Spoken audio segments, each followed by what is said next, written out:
city. As we do so, we ask for your guidance and understanding. We pray that our city reaches a place of peace and safety. Keep us out of harm's way and bless those who are in authority. Let respect be key in all our endeavors. Amen. Amen. At this time, we'll recite the Pledge of Allegiance. To the flag of the United States of America, to the republic for which it stands, one nation, under God, indivisible, with liberty and justice for all. Just a quick note for anyone who is virtual, there is a Google form sign-up link in our chat for anyone who would like to give public comment. And public comment will take place after non-legislative business. Clerk, please call for the roll. Councilman White, Present. Councilwoman Darby, Present. Councilwoman Oliver, Present. Councilwoman Harley, Councilwoman Harley, Councilwoman Fields, Present. Councilwoman McCoy, Councilman Johnson, Here. Councilman Field, Present. Councilwoman Cabrera, Councilman Mills, Present. Councilman Spadola, Present. Councilwoman Bracy, President Congo. Here. 9 present and 4 absent. Thank you. This time we'll have the reading of the minutes of our previous meeting.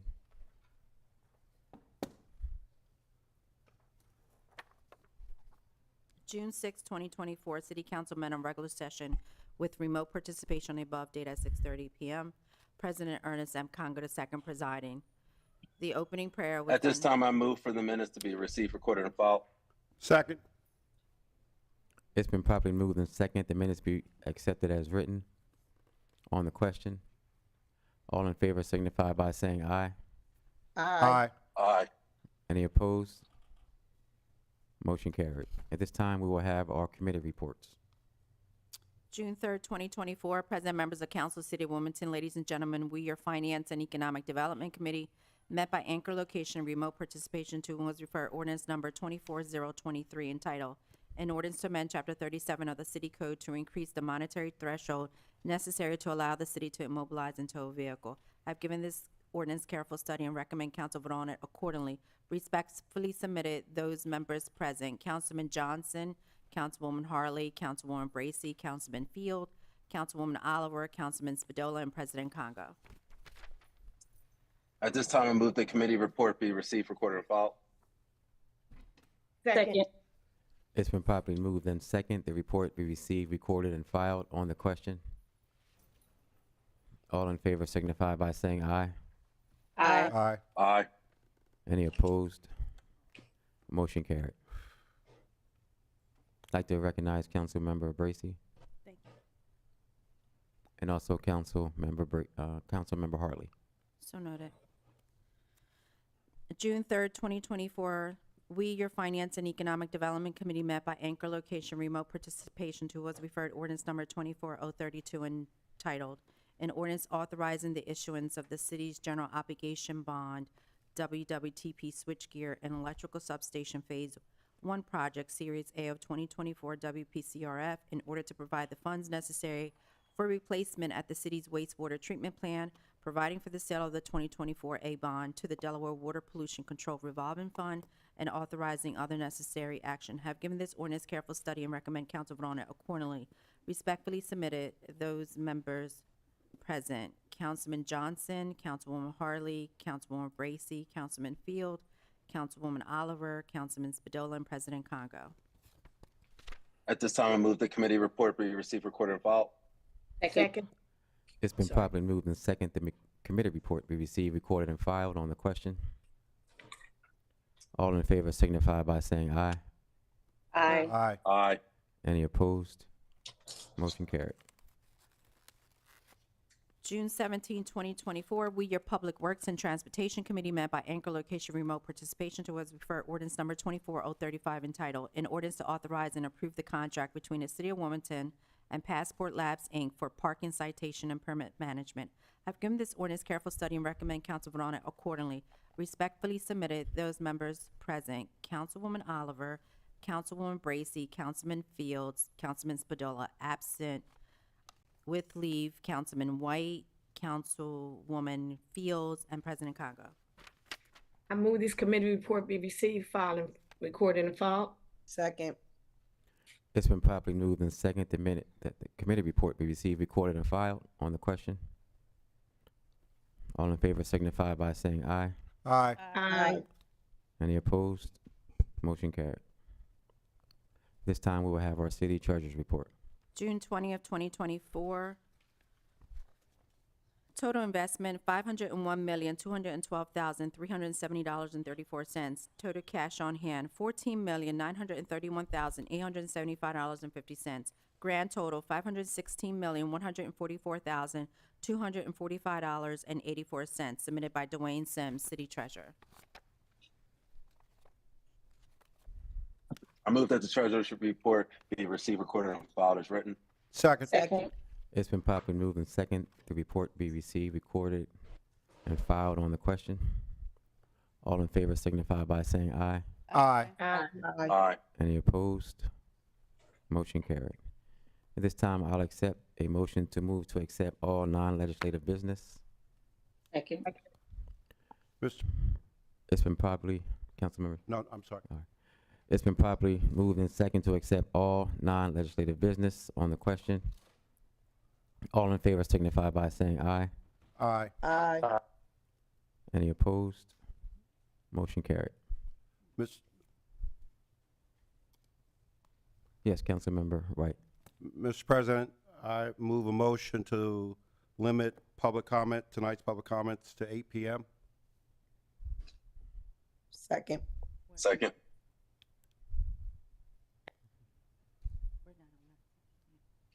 Okay, we're not there just yet, Councilmember White. Thank you. Once we get there. You'll advise me when I can make that motion? Yes, thank you. Thank you very much, Mr. President.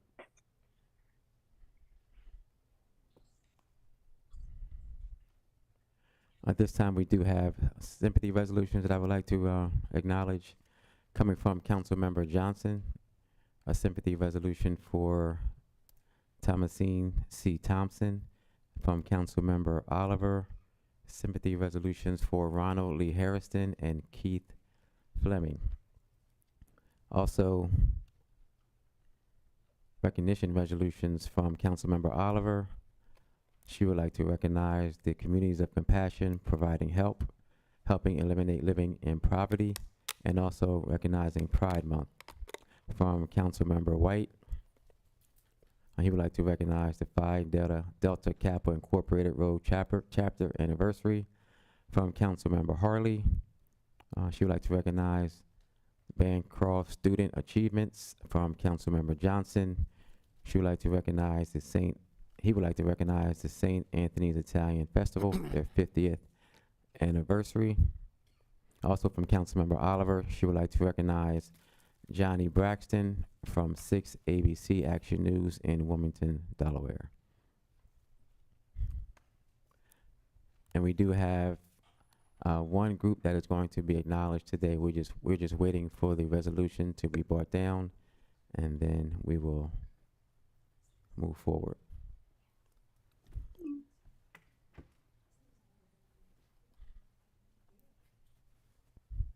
Councilmember Darby.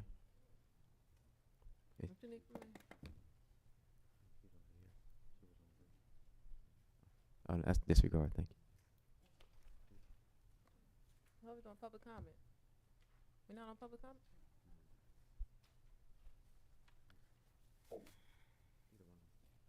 Councilmember Darby, would you mind doing the recognition resolution for the August Quarterly Committee? Yes. Thank you. We'd like to ask everyone who is here from August Quarterly to please come forward. You're going to stand right behind the podium to my left. All right. Well, good evening. And as you guys approach, I will start reading the resolution here. Whereas it is the sense of City Council to honor individuals, organizations, and milestones that show outstanding achievement and are deserving of recognition and acknowledgement. Council President Ernest Trippy Congo II would like to recognize the 210th anniversary of the August Quarterly. And whereas August Quarterly, also known as Big Quarterly, is the oldest festival of its kind in the United States. In 1814, Reverend Peter Spencer, founder of the African Union Church, schedules the church annual conference or fourth quarter meeting when church business and the minister's assignment for the next year will be announced in August. This final quarter meeting was a time for the Black community to come together and celebrate the founding of the first African American church in the United States with worship services, feasting, singing, dancing, and testimonials. And whereas August Quarterly has untold historical significance for our city, state, and nation. During the festival, abolitionists and conductors of the Underground Railroad were often in the Wilmington area to assist enslaved people who have chosen to escape to freedom. The word quickly spread up and down the Delaware Peninsula as the August Quarterly celebration became known across the region. Over the years, August Quarterly became a celebration of freedom and independence for African Americans all around the country. And whereas for over 2 centuries, Wilmington has served as the host city for the August Quarterly Festival, which is now held at the Tummett-Garriott Riverfront Park. This annual gathering has remained a time to unite, celebrate African American heritage, and showcase the important contributions that African Americans have made and continue to make in Wilmington and throughout the nation. Now, therefore, be it resolved by the Council of the City of Wilmington that this legislative body commends the August Quarterly Festival, its organizers, and its supporters for their ongoing effort to carry on the unique and rich legacy of this historic event. I don't know who's speaking.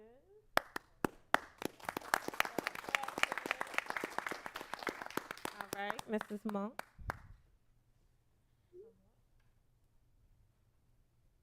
Thank you. The August Quarterly Festival, as you have heard, is the oldest festival in the nation. We will be celebrating our 210th continuous year of celebration from the August Quarterly. We hope that each and every one of you will come out and help us with this celebration. President Congo, I would like to thank you for all of your help down through the years, and we hope that you will continue to support the August Quarterly. This is our festival.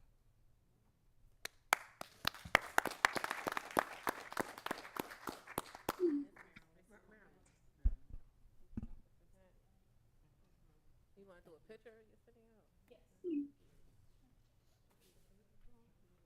Yes. You can.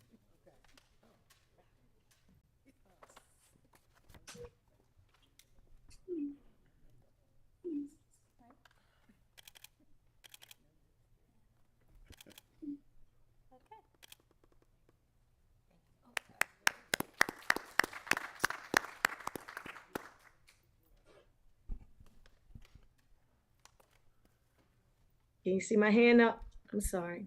Councilmember Oliver. Yes, I like to say something to the August Quarterly group, Miss Monk, Dora, all of them. This is Councilwoman Xanthia Oliver, and I like to give kudos for the outstanding job y'all been doing for years and continue to do what you're doing for the minority community. Thank you so much, and I love you all. And y'all keep up the good work. I'm sorry I wasn't able to be in there tonight, but Miss Monk, you know I love you.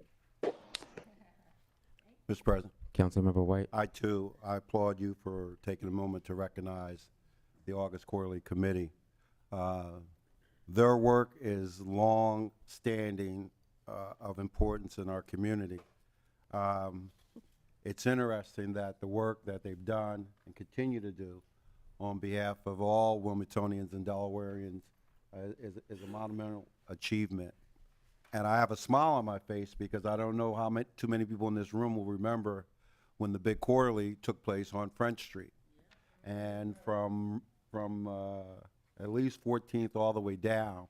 And as a young man, a young child, to be a part of that event then was overwhelming. and to fully understand what that was about, that my generation, my grandmother was one generation removed from slavery, and other people in this community were the same, in that they had migrated north for a place to call home, and found it not robbery to create a day, one day, that they were allowed to come together. And my heart just aches and explodes with joy and excitement that this event, on behalf of Ms. Monk and Mark and others, continue to be a top event in Wilmington, and an event that draws in many other groups. So again, I applaud you, Mr. President, for the resolution, and I also applaud the work of the committee. And Godspeed to you doing this again and again and again. So again, thank you so much. Thank you. Councilmember Harley. Yes, thank you, Mr. President. I too want to just congratulate this committee for their hard work, their longevity. I know there are a number of individuals that's on the committee that have been working for a very, very long time. And I just wanted to jump on to say congratulations. Thank you for the work that you're doing. And I'm very happy. This is Councilwoman Michelle Harley. And I am very happy that the Wilmington City Council, we are able to support this awesome, long-standing African-American celebration. So thank you once again for your service and even for your leadership in this effort. That's all I have, Mr. President. Thank you. Do any other council members have their hands raised to a virtual? Yes, I do, Mr. President. Councilmember Councilwoman Bernita Fields. Yes, Councilmember Yes. Fields. Thank you. I just want to say congratulations to August Courtly. And I am so appreciative of what you all do and what you all show the city of Wilmington, you know, how we can come together as one and celebrate on this particular day. So it's a blessing to have leadership like you all to take on this load to make sure that this event happens every year without a bump in the road. I just want to say I love you, Ms. Monk. I love you, Renita. Hi, everybody else. And Councilman White stole what I was going to say, because I can remember when I was very young, my aunt used to she used to walk us down to right there in front of the City County building. And that's where August Courtly was held. And that was the best time that we had as children. That is one of my memories that I will not forget. So again, thank you all. God bless. And we'll see you in August. You're not that old. Do any other council members who are virtual have their hands raised? All right. Again, we want to thank you to the entire team from August Courtly. Thank you so much for everything that you do, the way you bring generations together. I am not as old as my colleagues, so I don't remember Front Street. I am in my 20s, so I wouldn't remember that. So, but I just want to thank you all for just keeping the festival first, and keeping the people first, and keeping the church first. And if you have not had a chance to be a part of August Quarterly, you definitely have to go. It's a wonderful family event that should not be missed, and we definitely cherish everything that you do. Thank you so much.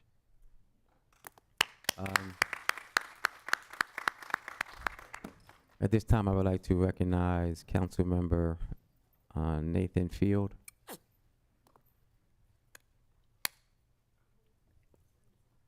Councilmember Nathan Field. Yes. Yeah, President Congo, I just want to make Yes. a statement regarding one of the items on the agenda. My ordinance for tonight will be held. Okay, thank you. We could do that out of order. Yes. At this time, we are going to move to public comment. This is a friendly reminder that there is a Google Form sign-up link in the chat for any Wilmington resident, for anyone who would like to speak. Once you are called forward, you will have 3 minutes. Once you have around 30 seconds left, I will give you a friendly reminder to please try to wrap up your comments. If you are in council chambers and you signed up, please remember to introduce yourself and please watch your step when you get to the podium. If you are virtual, again, please remember to introduce yourself. First, we have, yes, Councilmember White. Mr. President, my motion to limit public comment tonight to 8 p.m. I move that motion. Is that appropriate time now? Yes, it is. Thank you, Mr. President. I make a motion that we limit public comment for tonight's meeting to 8 p.m. Second. It's been moved and second to limit public comment to 8 p.m. tonight. I would take a voice. I would do a roll call vote. Council, yes, please. Councilman White, Yes? Councilwoman Darby, No. Councilwoman Oliver, Yes. Councilwoman Harley, Yes. Councilwoman Fields, Yes. Councilman Johnson, Yes. Councilman Field, No. Councilman Mills, Yes. Councilman Spadola, No. Councilwoman Bracy, No. President Congo. No. 6 yeas, 5 nays, and 2 absent for the motion. I declare it adopted. This time I'm going to call Deacon Earl Tate.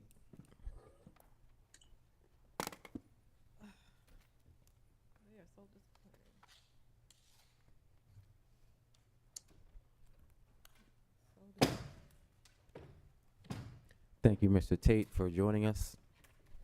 Please remember to introduce yourself, and when you have 30 seconds left, I will give you a friendly reminder. Greetings. My name is Deacon Earl E. Tate, who's never late because he don't want to lose his pair of roller skates. And I like to say, I'm glad to see that they finally got down on my street, paving the street, the whole street, because we needed it. But that's not all. Now you see that it's time for election, and you see the people coming out of the woodworks who you have not seen, who you do not know, who coming out here try to make a name for themselves. Why do you wait till now to come out to make yourself known? You have all that time to make yourself known, to let the people know what you stand for, because in order to be a good leader, you got to learn how to be a good follower, and to be a good follower, you got to be a good listener and a good doer. Because if you don't, the whole kit caboodle will be torn down. So learn how to do things in decent and order, and learn how to join together with your ideas and give them to one person so that they could stand and be representative of you all. Because if you don't, you're gonna throw everything off a line. So we got to learn how to stand and how to work together as one. Not me, but we, all of us got to learn how to work together as one. Because if we don't, we're gonna wind up pulling each other down like a basket of crabs. Don't be that basket of crabs. Learn how to help each other up. Thank you. Oh, and a happy 4th of July. All right, thank you, sir. Next in council chambers, we have Timeless Thomas.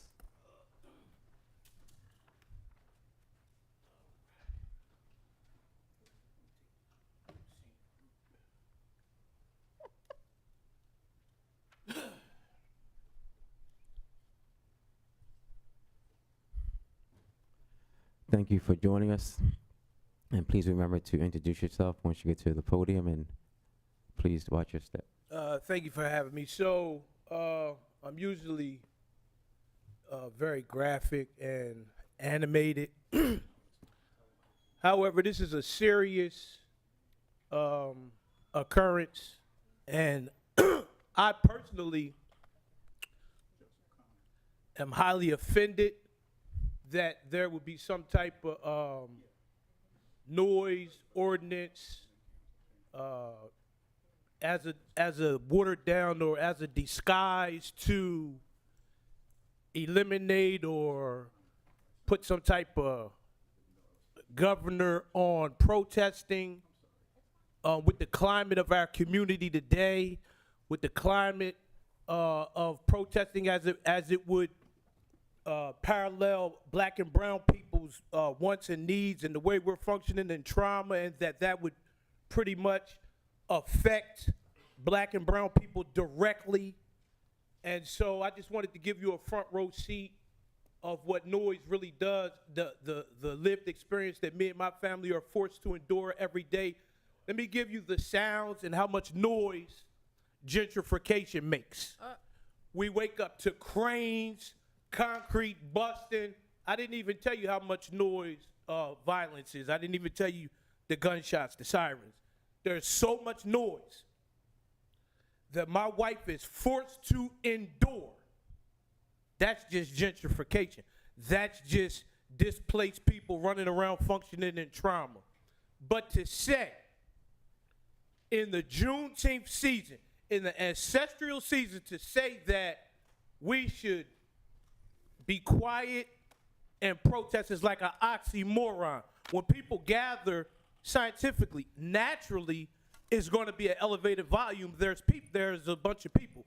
But I'll say this to Mr. Nathan Fields. Welcome to being a targeted individual. Obviously, somebody didn't like you and they put you up to do that now forever. Mr. Thomas. Okay, and when you walk in a room with your... Mr. Thomas, I just one quick, you only direct your comments to me as the president. Please don't direct your comments to the council members. So, well, let me take that back. So when somebody makes a subliminal strike like that against a certain population of people, whenever, it's like you can't take it back, because there's the truth, there's a lie, and then there's the internet. So that's viral. I saw this on the internet. There's a whole meme going around that targets said individual as the accused, and just for a long time to come in your career, when you walk in rooms with black and brown people, they're going to be looking at you as the guy who put forth an ordinance to suppress. You have 20 seconds. The First Amendment rights of not just the people, the black and brown people, but you did it in the Juneteenth season. You did it in the ancestral season. So at this point, nobody can save you. Thank you. Thank you. Just as Mr. a friendly President, reminder. Yes. Mr. President, Councilwoman Fields, I just want to make sure that they say field and not field for the record. Yes, thank you, Councilmember Fields.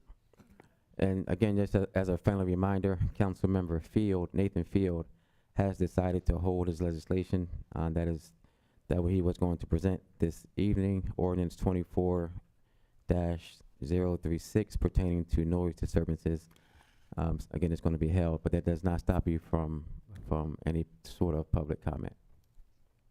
Next, virtually, I'm going to go. So we do have people who are on virtually as well. So I'm going to, just to be fair, I'm going to go to our virtual audience. And first we have Downa, Dounya,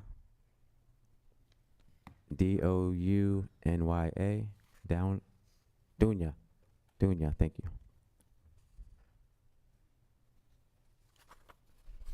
WITN, is Dounya still with us? Yes, I'm here. Okay, I was thank you for supposed to joining. make, Yeah, thank you so much, Council. I was here to make a public comment on the ordinance that's being held. So I will, I guess, continue to make my public comment. I just wanted to take the time since, you know, recently this was decided out of the blue that the ordinance will be held for today. And there will be more discussions happening.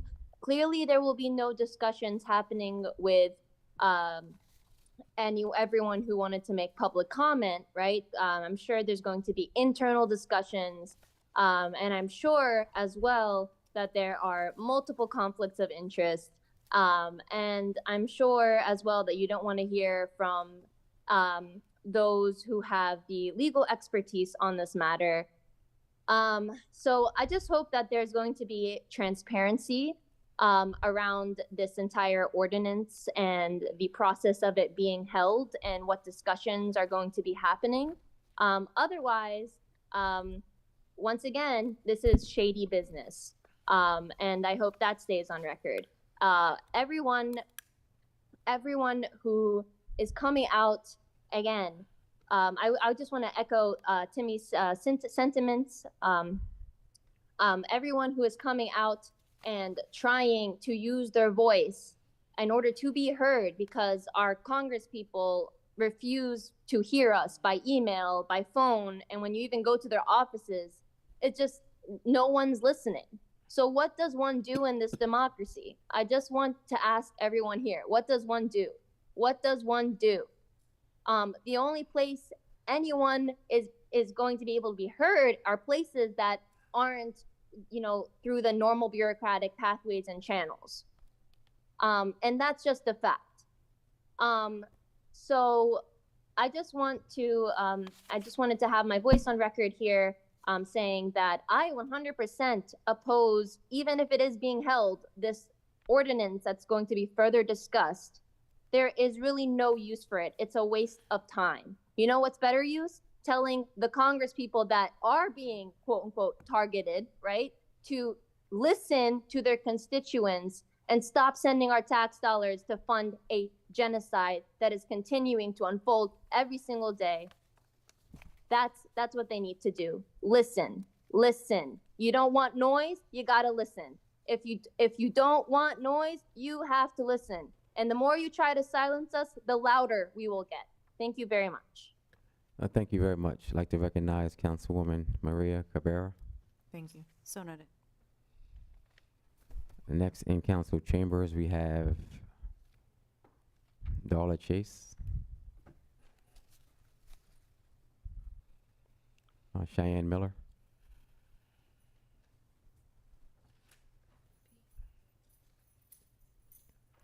thank you for joining us. When you have 30 seconds left, I will give you a friendly reminder. And please remember to not direct your comments to any council person directly, but only to me as the president. Thank you. Hi, my name is Cheyenne Miller, and I am a resident of the 7th District, and I stand against Nathan Field's ordinance to stop people from protesting outside of people's houses, and I just want to make sure that's on the record. Glad it's being pulled, but I do think that it's important for us to say that this should not be even a consideration. The other reason I came up here is to speak as the Fines and Fees Task Force Chair. So over the last year, I've sat on a task force that was commissioned by the City of Wilmington City Council to look into the impact of fines and fees on the city and on the city residents, and how we can approach these fines and fees in a more equitable way. And this task force was commissioned with doing a study and doing a report with recommendations on how we are supposed to go about improving the way that fines and fees are handled in the city. And this report was finished, I believe it was finished at the end of March. And we've been waiting for City Council to take a vote, which tonight you guys will be taking a vote on a resolution to accept and explore the findings of that task force. I'm hoping that you will all pass this resolution so that this can be considered about how we want to improve the way that we're handling things like parking tickets in the city, how we're handling the way that water billing is happening in the city, and any other fines and fees that we would normally be looking at and that have been covered in the report.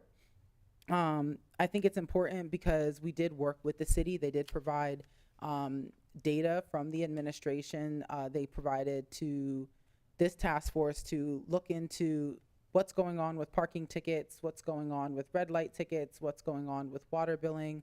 And that data has helped to inform what is in this report. I think the other thing that's important is that the report comes up with several different recommendations, some of which you've actually looked at before, and I believe others that I'm hoping that people will look at.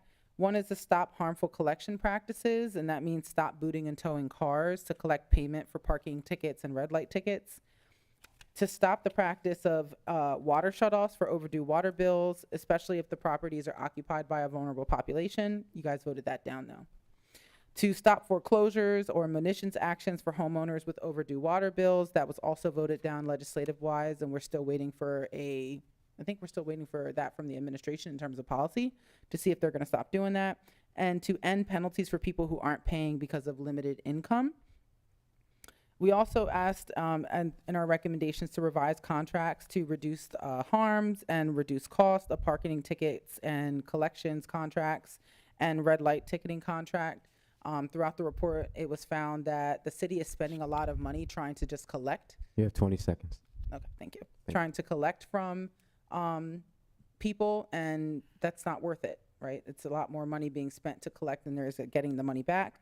And then right-size fees to cover the cost of providing the service of water bills, vacant property fees, business license fees, rental property registration fees, and develop affordability programs where needed to discuss access to city services like clean water and sanitation. So hopefully you will all pass this resolution tonight. Thank you. Next, virtually, we have Atlas Martin.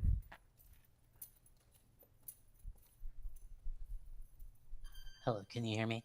Yes, we can hear you. Thank you for joining us. Please introduce yourself.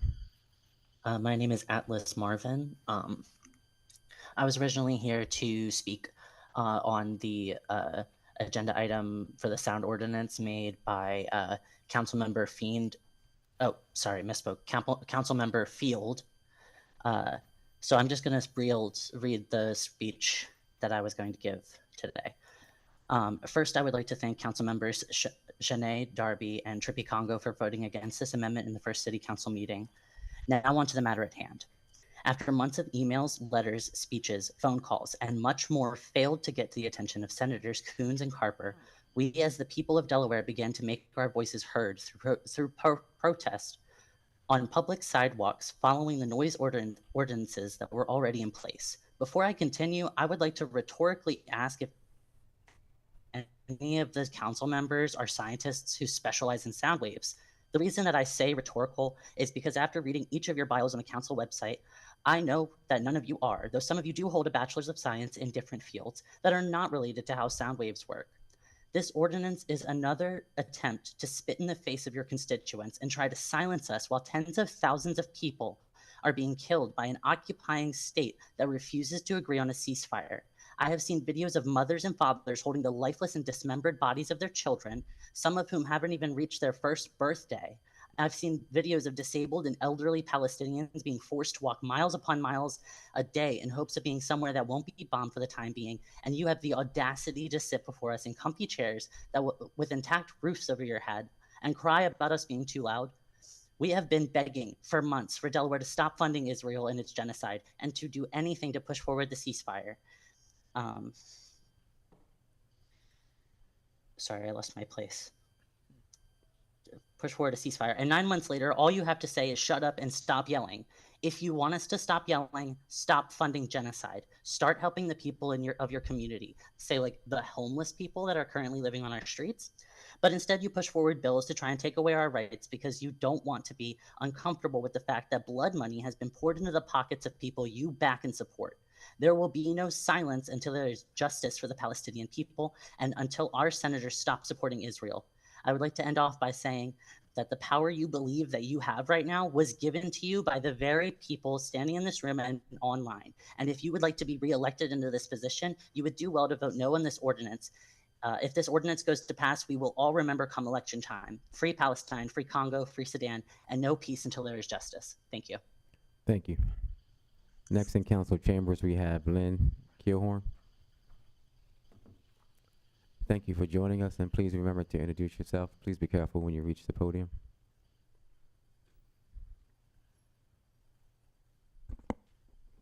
Hi, I'm Lynn Keelhorn, and I'm here to speak about the very simple resolution to accept the Fines and Fees Task Force report. And I was not a member of that task force, but I did observe task force members working over the past year, compiling data received from the city administration, slicing, dicing, analyzing, and putting together a report. I've read that report. Based on that report, I'm trying to engage in discussions about policy and what we might do to improve the system based on the content of that report. I understand that the administration feels that there are inaccuracies in that report. I have been asking since March to have a meeting with the finance director or anyone in the administration who can point out anything that they see is an error in that report. I'm open to the fact that there are errors in that report. I would like us all to be working from the same set of facts, and if there are errors, we should correct them. But I have asked repeatedly for information, for anyone to point to anything in that report that is inaccurate or incorrect.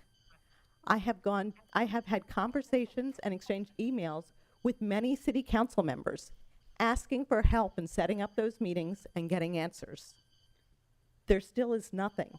If any city council member has any information to show that there's something in that report that is inaccurate or incorrect, please share that with the community, because so far we have heard nothing. And in the absence of any data to the contrary of what is presented in that report, I don't see how there can be any other response than to accept the report as is. And that's what I hope you will all do this evening, is simply accept that report. And if after it's accepted, someone can step forward and point to something that is incorrect, then by all means, the report can be modified so that we will all be working from the same set of facts. We should all be working from the same set of basic information as we discuss policy. That's all we're asking for. So unless any of the city council members can point to something that is an error, please simply accept this report so we can move forward in talking about real policy changes. Thank you. Thank you. Next virtually we have Daniel Carapizzi. Yes, hi, my name is Daniel Carapezzi. So held or not, this proposed amendment to Chapter 11 of the Wilmington City Code is an obvious flout of the First Amendment. The proposal alone sets a bad precedent. In America's legal history, every insult to free speech rights has taken the form of arbitrarily targeting people who are using it in ways that people of wealth and stature start griping about. The essence of free speech has already long been degraded because whenever it is used meaningfully, it is chalked up as just a noise disturbance. To the surprise of no one, no office holder really wants to engage with what these protesters are actually saying. And any matter of consideration given to this amendment by this council proves no different. One could sit here and argue for 3 minutes that the protests outside of Senator Coons' residence are a prudent response to the exhaustion of proper outreach methods to Mr. Chris, who as a United States Senator is specifically and directly involved in the policy matters and the results of this policy, that they are using their rights to protest.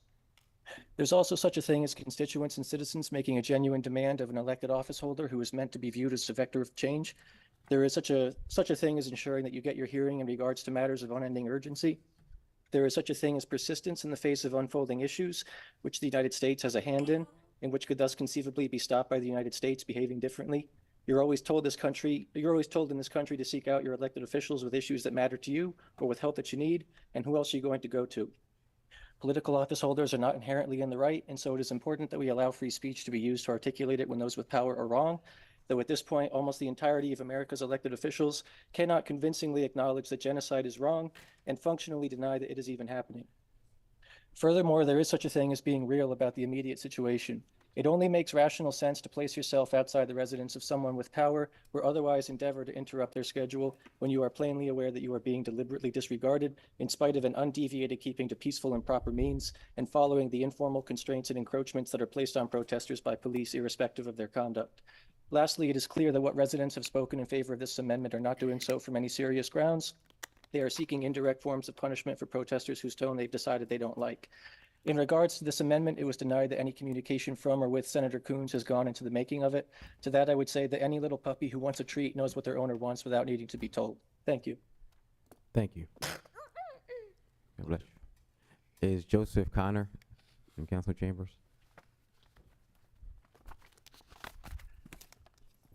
Thank you for joining us.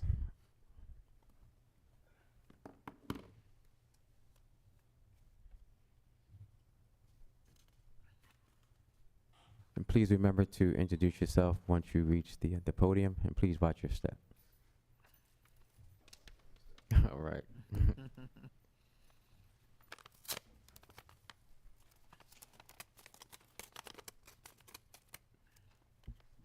Good evening. Good evening. My name's Joe Connor. I live in Councilman Fields' district, and I live on Shawcross Avenue. And since this ordinance was pulled, and since I was here for the beginning of the meeting, I'm going to approach this a little differently than maybe I would have. I just recently moved back to the city of my birth. I've lived in the Wilmington area and Delaware all my life, but I haven't lived inside the city for a while, and I'm back. And this evening, when we had the recognition of the August Quarterly, it brought back a really profound memory of mine that speaks to why I oppose the ordinance. When I was in 4th or 5th grade, I have an aunt. She was a Franciscan nun, and she taught at St. Patrick's. And it was the parish of my family when they came here from Ireland. And Sunday was visiting time to get down and see. Her name was Sister Petrina, and we called her Aunt Pete. And Sunday was visiting time, and the St. Patrick's Convent is right there on French Street. And I was curious as to what was going on out on the street while we were visiting in the living room area, the area where we visited my aunt. And she very patiently explained to me what August Quarterly was. And we didn't call it August Quarterly then. This was 1961 or 2. It was Big Quarterly. And she explained what that was, and it had a profound effect on me when I was young, and it's having a profound effect on me right now, because this is a city that does not seem to listen to the majority of its population, does not seem to give the same credence to those of us that are lucky enough to live in the wealthiest communities in the city. And I think this ordinance is an example of that. And yes, it came up and comes up because of what's going on in Palestine, and I understand that, truly understand that, and we need to stop the genocide. But we also need to start paying attention to the people that don't look like me. We need to start paying attention to the people that live on Lamont Street. We need to start paying attention to the folks that live in the community, and every time that a free speech right is taken, that's a right that belongs to one of the few rights that we have that gives us the opportunity to seek redress of grievance when we don't have power.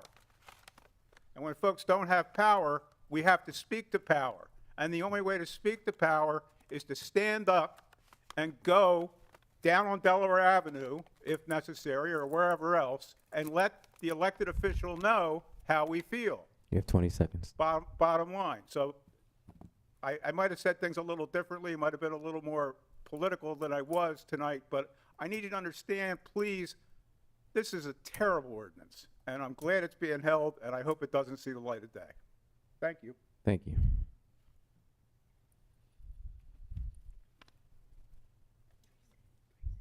Next, virtually, we have Tyler.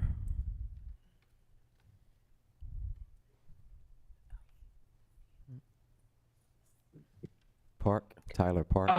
Hello. I'm Tyler Park.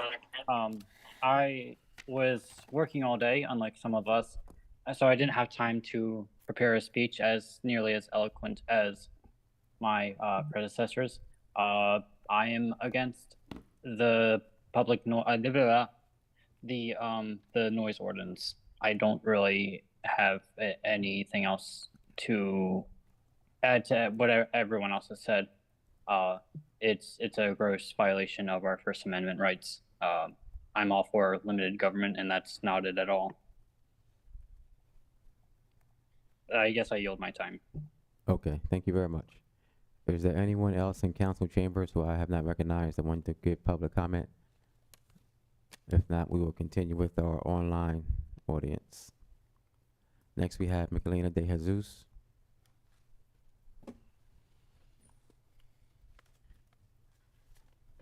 Oh, can you hear me? Yes, we can hear you. Thank you for joining us. Okay, all right.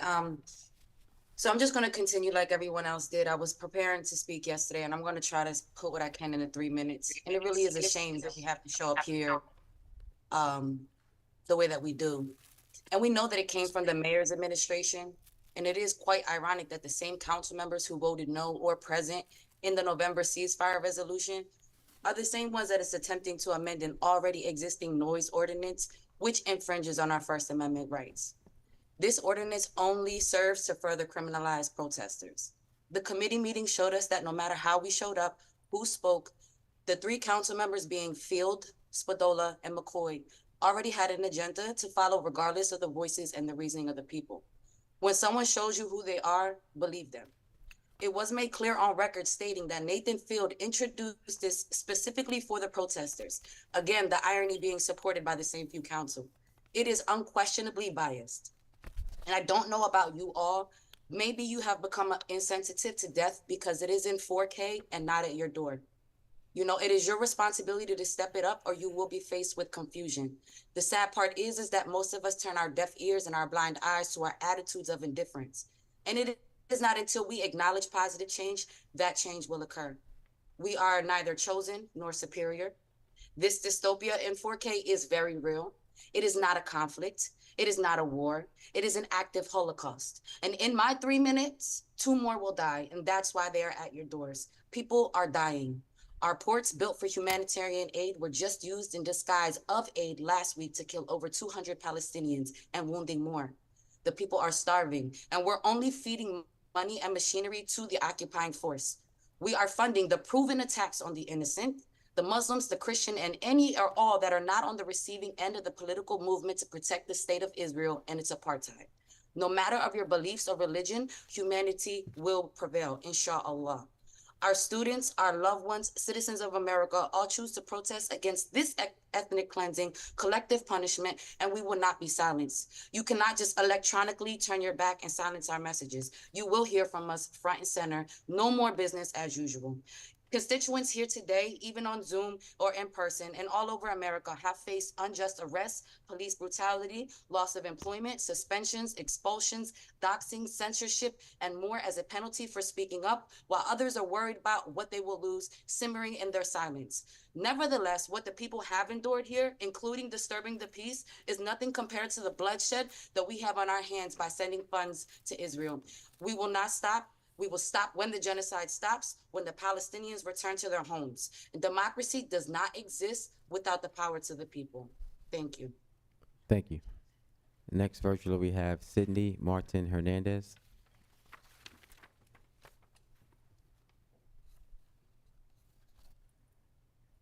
I never got to write what I wanted to say, but I'm just gonna talk.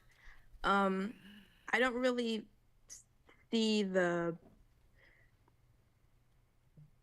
necessity to, speak on the subject matter, because at this point, if you're not revolted by what's going on in Gaza, then you're nothing short of just a terrible person. However, when it comes to the ordinance, there's so many discrepancies and idiocies inside the ordinance. He quotes a Supreme Court case that put forth a similar ordinance, but the Supreme Court sided against the ordinance and said that the ordinance was unconstitutional. And not only that, he uses part of a quote from the Supreme Court meetings. But if you look at the full quote, it totally contradicts the point of the ordinance. None of the ordinance makes sense. He specifically says that even if we choose to protest in residential areas, you can't stay in one spot, but you also aren't allowed to march. There's too many discrepancies, and it's clearly just a violation of our First Amendment rights. That's all I have to say. Okay, thank you very much. And I believe our final speaker this evening, WITN, you can correct me if I'm wrong, is Miriam Gurgis.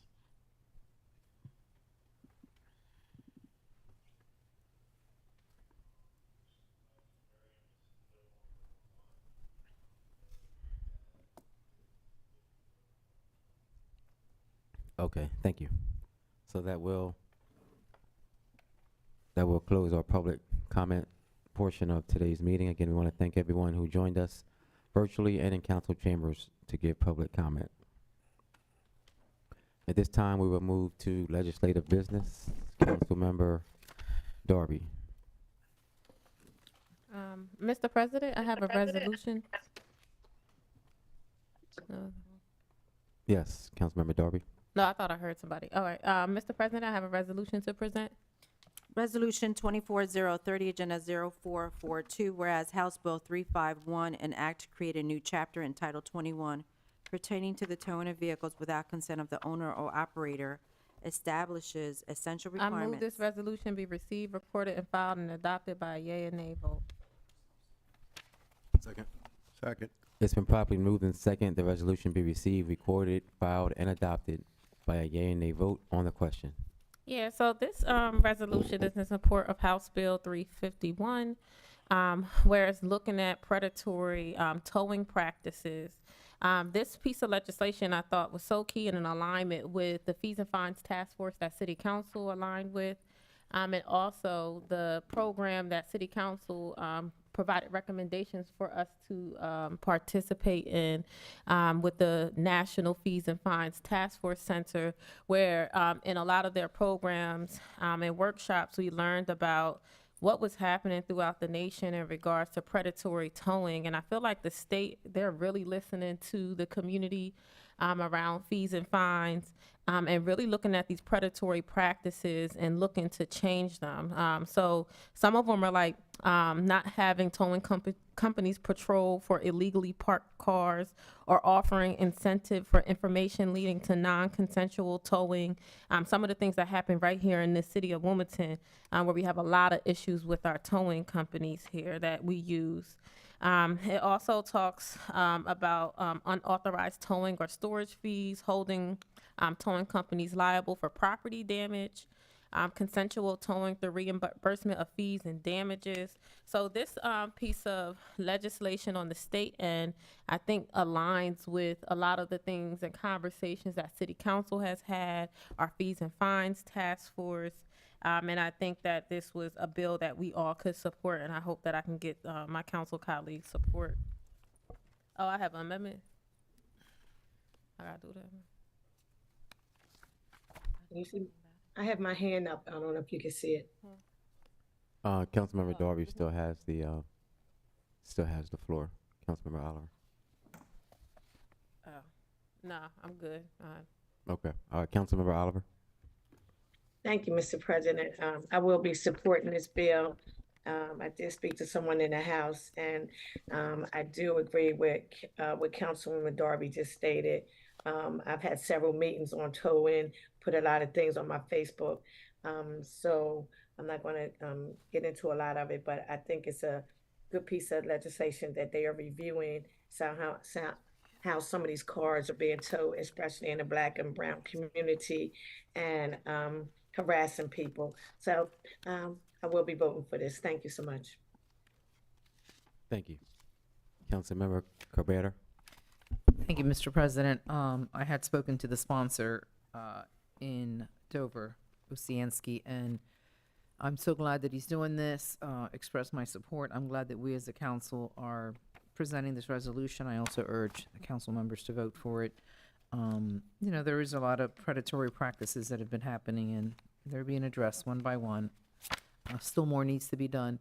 But definitely with the towing, it's just like they have free reign of the city to just take your car, and they don't even answer the phone. You don't know when you can get your car. It's just, you know, everything has to be cash. It really just puts a hardship on everybody, and there should be regulations. Thank you. Thank you, Councilmember Harley. Yes, thank you, Mr. President. Yes, this definitely is a good bill. And these are a lot of the items that has come up numerous times in terms of some of these predatory practices, especially in the parking lots of a number of the high rises. When this conversation was discussed, there were a lot of little quirks as to why these towing companies could just go into a parking lot and just remove a vehicle if it doesn't have like a placard. So there were a number of, I want to say, high rises that work with these towing companies to say, hey, there were a number of people like parking in their parking lots that wasn't supposed to be there. So I'm hoping that through this bill that we will definitely get to a win-win in terms of making sure that these towing companies will only be towing cars that were they were called to tow. And so it definitely is a good bill. All of the items that are in that bill that needs to be addressed are spot on. So I definitely will be supporting it, because we all know that these are issues, especially, like I said, are high rises. They have visitors that come, they come outside, their cars are gone. It's just really, you know, it really is not a good practice. So I will be supporting this bill and this resolution. And that's all I have, Mr. President. Thank you, Councilmember Johnson.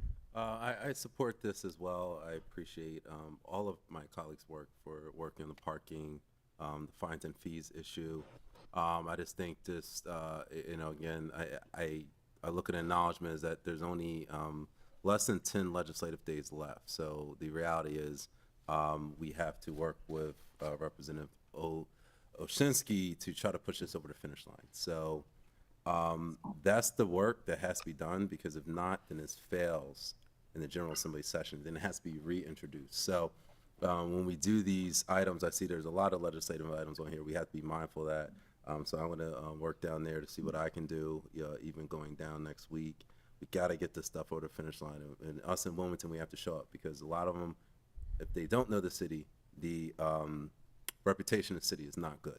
So I think us showing up in Dover and us advocating, working with the city lobbyists is very important for us to get these things over the finish line.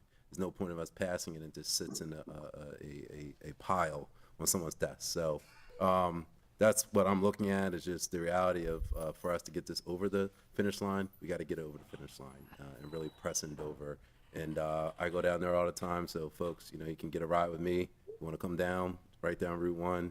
Takes 45 minutes. So, you know, we got to show up next week. Thank you. Are there any more council members virtually? If not, Councilmember White. Thank you, Mr. President, for recognizing me. I like to be added as a co-sponsor to this resolution. Thank you. Councilmember Cabrera. I would like to be added as a sponsor as well. Thank you. I'd also like to be added as a co-sponsor. So noted. Councilmember Bracy. I'd like to be added as well. Bracy. All right, seeing no more. Councilmember Johnson. I would like to be added as well. I didn't say so earlier. Thank you. Please add me also, please, Mr. President. Councilmember Oliver. Thank you. I see no more hands raised.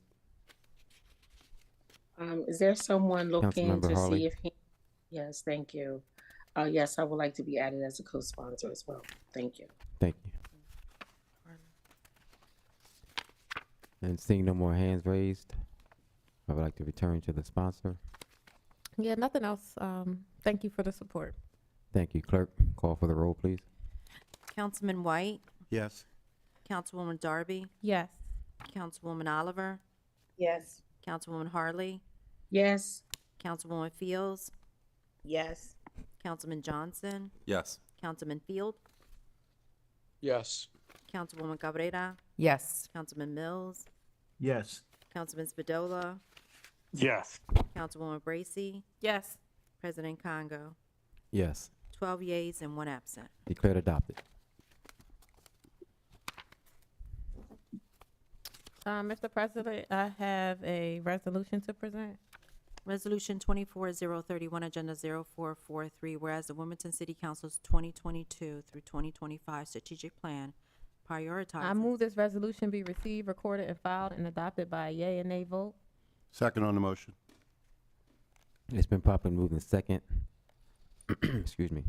That the resolution be received, recorded, filed, and adopted by yea and nay vote on the question. Yeah, so this is a resolution to accept the final report of the Fees and Fines Task Force. So probably over a year ago, the Fees and Fines Task Force was established by City Council folks. We voted on it, established it, and we appointed individuals to serve on the Fees and Fines Task Force. We were able to get the majority of the data from the administration. We were also able to work closely with some partners in the community, and we also had some great people from the community who were passionate around these issues to serve on the Fees and Fines Task Force. I know earlier someone in public comment talked about some of the recommendations with the Fees and Fines Task Force. So they met for a year, they looked at the data, the fees and fines, and they examined, analyzed the information, brought in some guest speakers, worked with like people in University of Delaware to really understand the data and participate in dialogue. One thing I do want to note is that while data was received by the administration, as another public commenter noted, we wanted the administration to participate in the dialogue and they declined. So we were looking for them to be more involved in the process, and they decided not to be. But we wanted them and encouraged it, and still are looking for feedback from the administration and still haven't received any. But in that, that came from looking at the data and the information. There were about four things that we are looking for the recommendations to happen around fees and fines. One is stop harmful collection practices.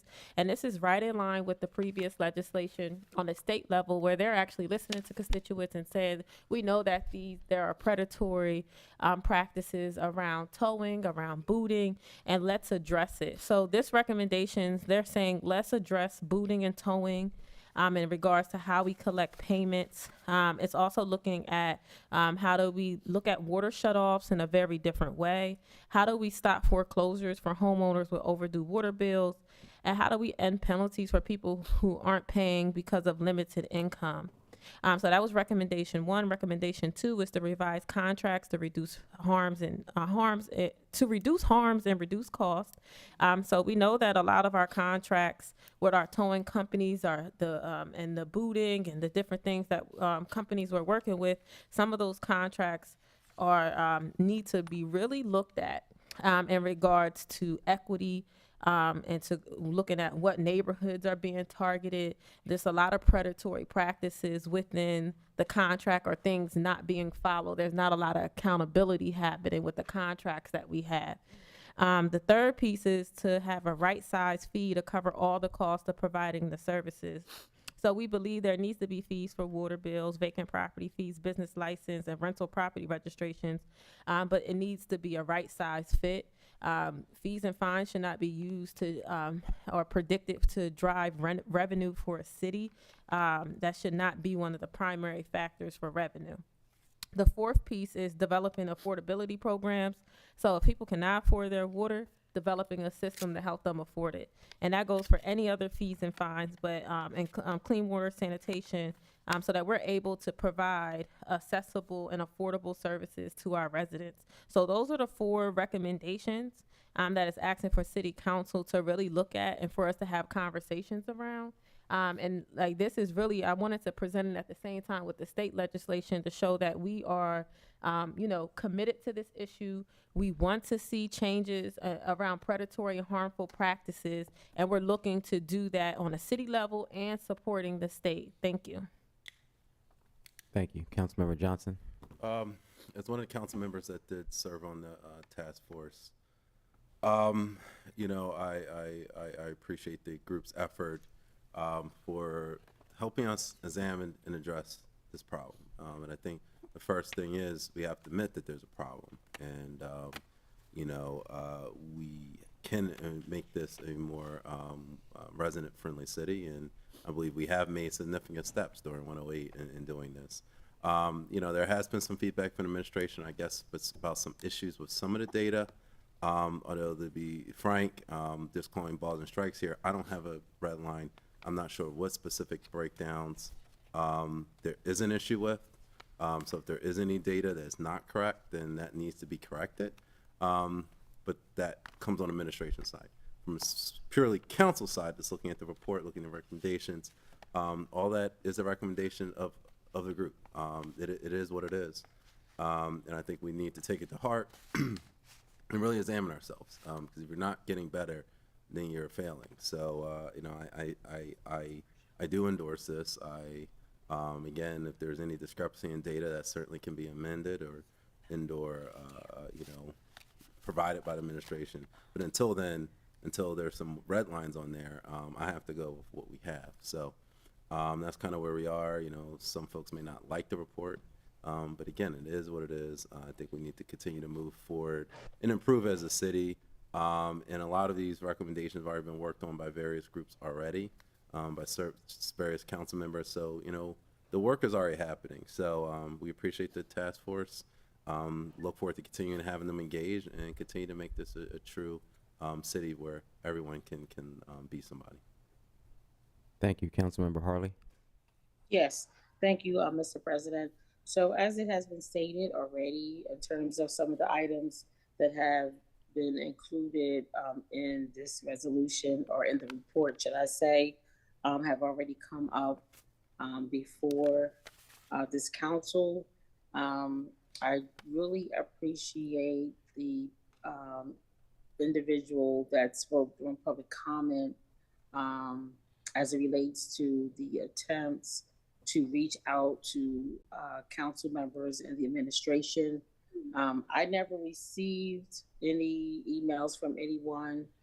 As the vice chair of finance, I really would suggest or recommend that in these types of situations, reach out to the finance chair and the finance vice chair as it relates to, when we're talking about fines and fees and things of that nature.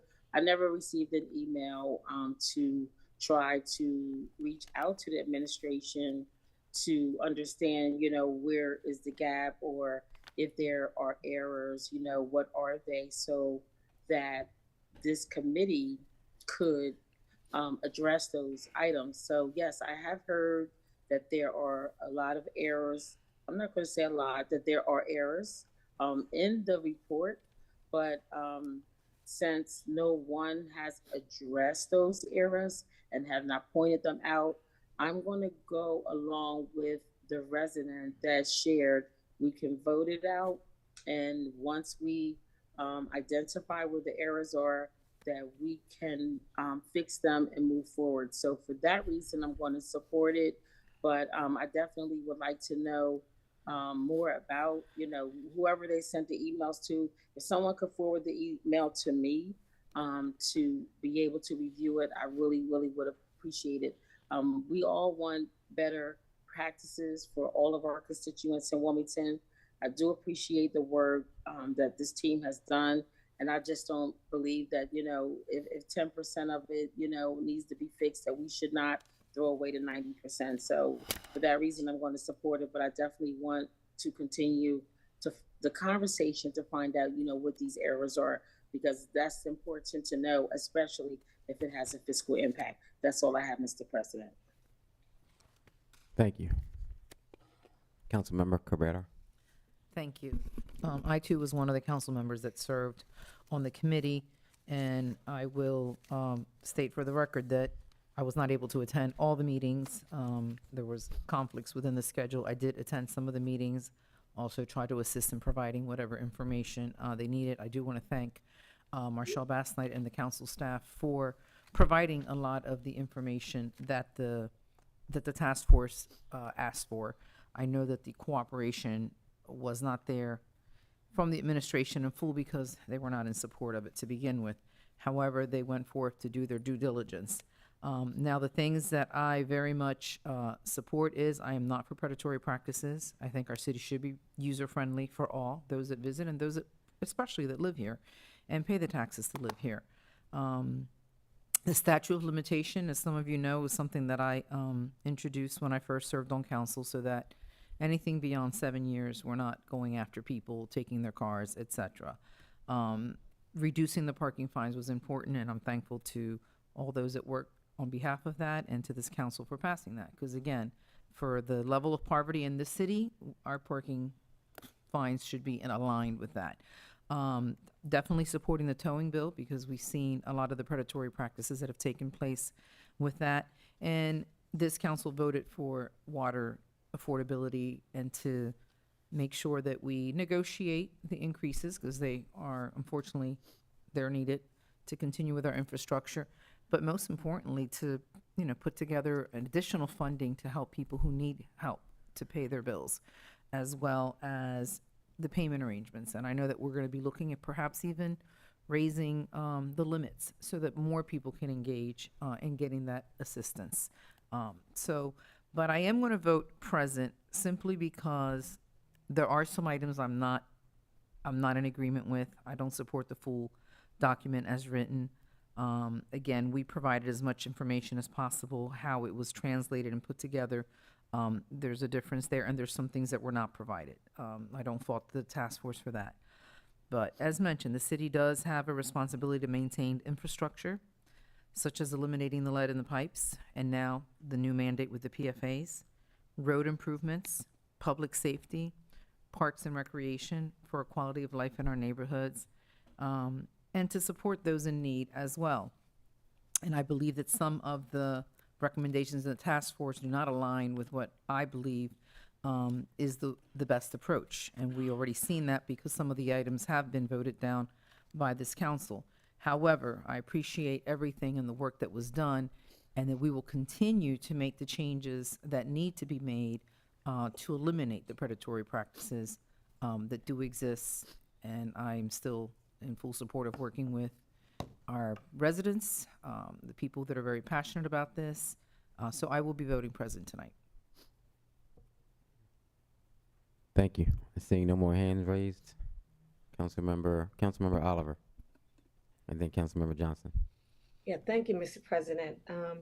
I will be supporting this legislation tonight. I have spoken to Councilman Chris Johnson on several occasions, and what he made clear is that it is a resolution. Nothing can be done unless the administration acts on it. So with that being said, and it is some things in there that I am in favor of, and some other things that I think they need to work on.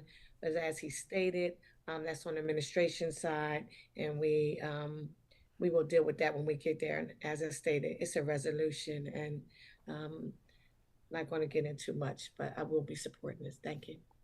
Thank you, Councilmember Johnson, followed by Councilmember Spadola. And just following up, as the chair of finance says, this was a big data, dump. Again, recognizing that some issues and discrepancies may be there, and some of the raw data was not provided by the administration. So I think that's the disconnect, is that there's still some additional data that may be needed. But again, this is a work in progress. And again, anytime we have engaged citizens, that's a win for the city, and that's a win for City Council. We have folks who were there in the evening, doing this as volunteers, some doing it as part of research projects, and it was all with the same goal of making us a better city. So again, for those reasons, I do support it, and look forward to continuing to implement the programs and I guess the ideas and as we go forward. So thank you. Councilmember Spadola. Thank you, Council President Congo. I'm inclined to support it. not because I agree with all the data in there or the recommendations, but this is literally to accept the report. And I did meet with a handful of members of the committee. I invited the administration to join us. I wanted them to join us. I thought it would be good to, I think it's always healthy if you have people on opposing sides of an issue. You try to talk through things and see where the disagreement is, because I really wanted to figure out what is the disconnects. They didn't want to participate in that meeting, nor have they submitted a follow-up report pointing out the discrepancies. So, well, I think everybody would, in any report, there's going to be, some issue. We don't know the extent of those issues unless the administration really dives down into it. So we have what we are where we are. So that's all I got. Thank you. Thank you. And seeing no other hands raised, I will return to the sponsor. No, I just want to say thank you guys for your support, and that's all I have. All right, thank you. Clerk, please call the roll. Councilman White, Yes. Councilwoman Darby, Yes. Councilwoman Oliver, Yes. Councilwoman Harley, Yes. Councilwoman Fields, Councilwoman Fields, Yeah. Councilman Johnson, Yes. Councilman Fields, Yes. Councilwoman Cabrera, Present. Councilman Mills, Yes. Councilman Spadola, Yes. Councilwoman Bracy, Yes. President Congo. Yes. 11 yeas, 1 present, and 1 absent. Declared adopted. Councilmember Oliver. Yes, 1 second, Mr. President.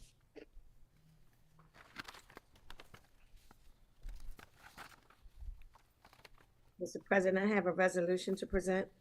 Resolution 24032, Agenda 0444, whereas under the Downtown Development District Act 22 Delaware C, subsection 1901, the state of Delaware may designate districts within the state's cities, towns, and unincorporated areas that will qualify for significant development incentives and other state benefits. And whereas these districts are known as downtown development districts, and whereas the state designated the city of Wilmington's initial development district on January 11, 2015.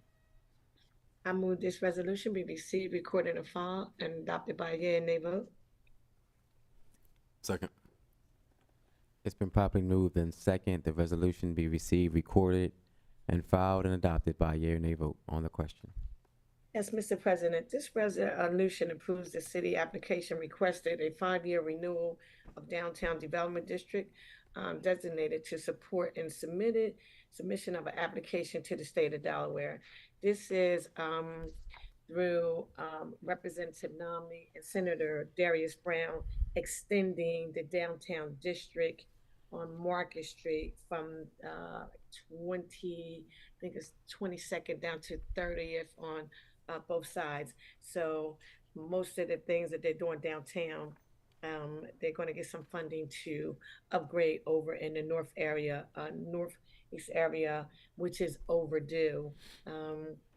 And I mean, I think someone came, I know they came and spoke about it in the committee room, the committee meeting, and it's going to be some additional, I let her mention that in the 4th district, but this is really, that's why they asked me to be the sponsor, because this is really focused on some of the funding that the Senator Brown is working with Representative Nomney on the northeast area. Thank you. Thank you. Councilmember Johnson. This has been, and I don't know if the sponsor knows this, but I know the application is not attached. I did support the resolution last year, supporting the expansion of boundaries to the east side. This is one thing, those of you who have known me on council, I don't really get upset about many things necessarily. I try to be strategic and try to find balance. But this is one of the most unbalanced things I've ever dealt with on council. The administration continues to not push and advocate a west side expansion of the downtown development district. Year after year, I ask the same question: when are we going to get something to the west side? We have the 5th, 6th, 7th, even to a degree the 8th district left out in the cold time and time again. So I understand I'm all for expansion in the north side, but we can go across 95 and start expanding economic opportunities there. Every time I have a small business owner in West Side, they have to just want to be there. There's no incentives. There's nothing spurring growth on the West Side. Go down 4th Street, go down 2nd Street. And so that's a challenge we're faced with in the city. You talk about gentrification, making it haves and have-nots. We need to expand the boundaries to the West Side. And we hear, well, we can't, it has to be a continuous zone. That is not true. I've looked up the state code myself. I've talked to folks in the governor's office, in the state office planning. There is nothing actually in the state statute that requires it to be continuous area. It's just about our state representatives advocating for this expansion to the West Side, because it can. You can link it through 4th Street, and then you actually can make it continuous that way. And I think the notion is, what is a downtown? And Wilmington is the biggest city in the state. We're not Dover. We're not Milford. We can have 2 downtown or 2 development districts. You don't have to call it downtown.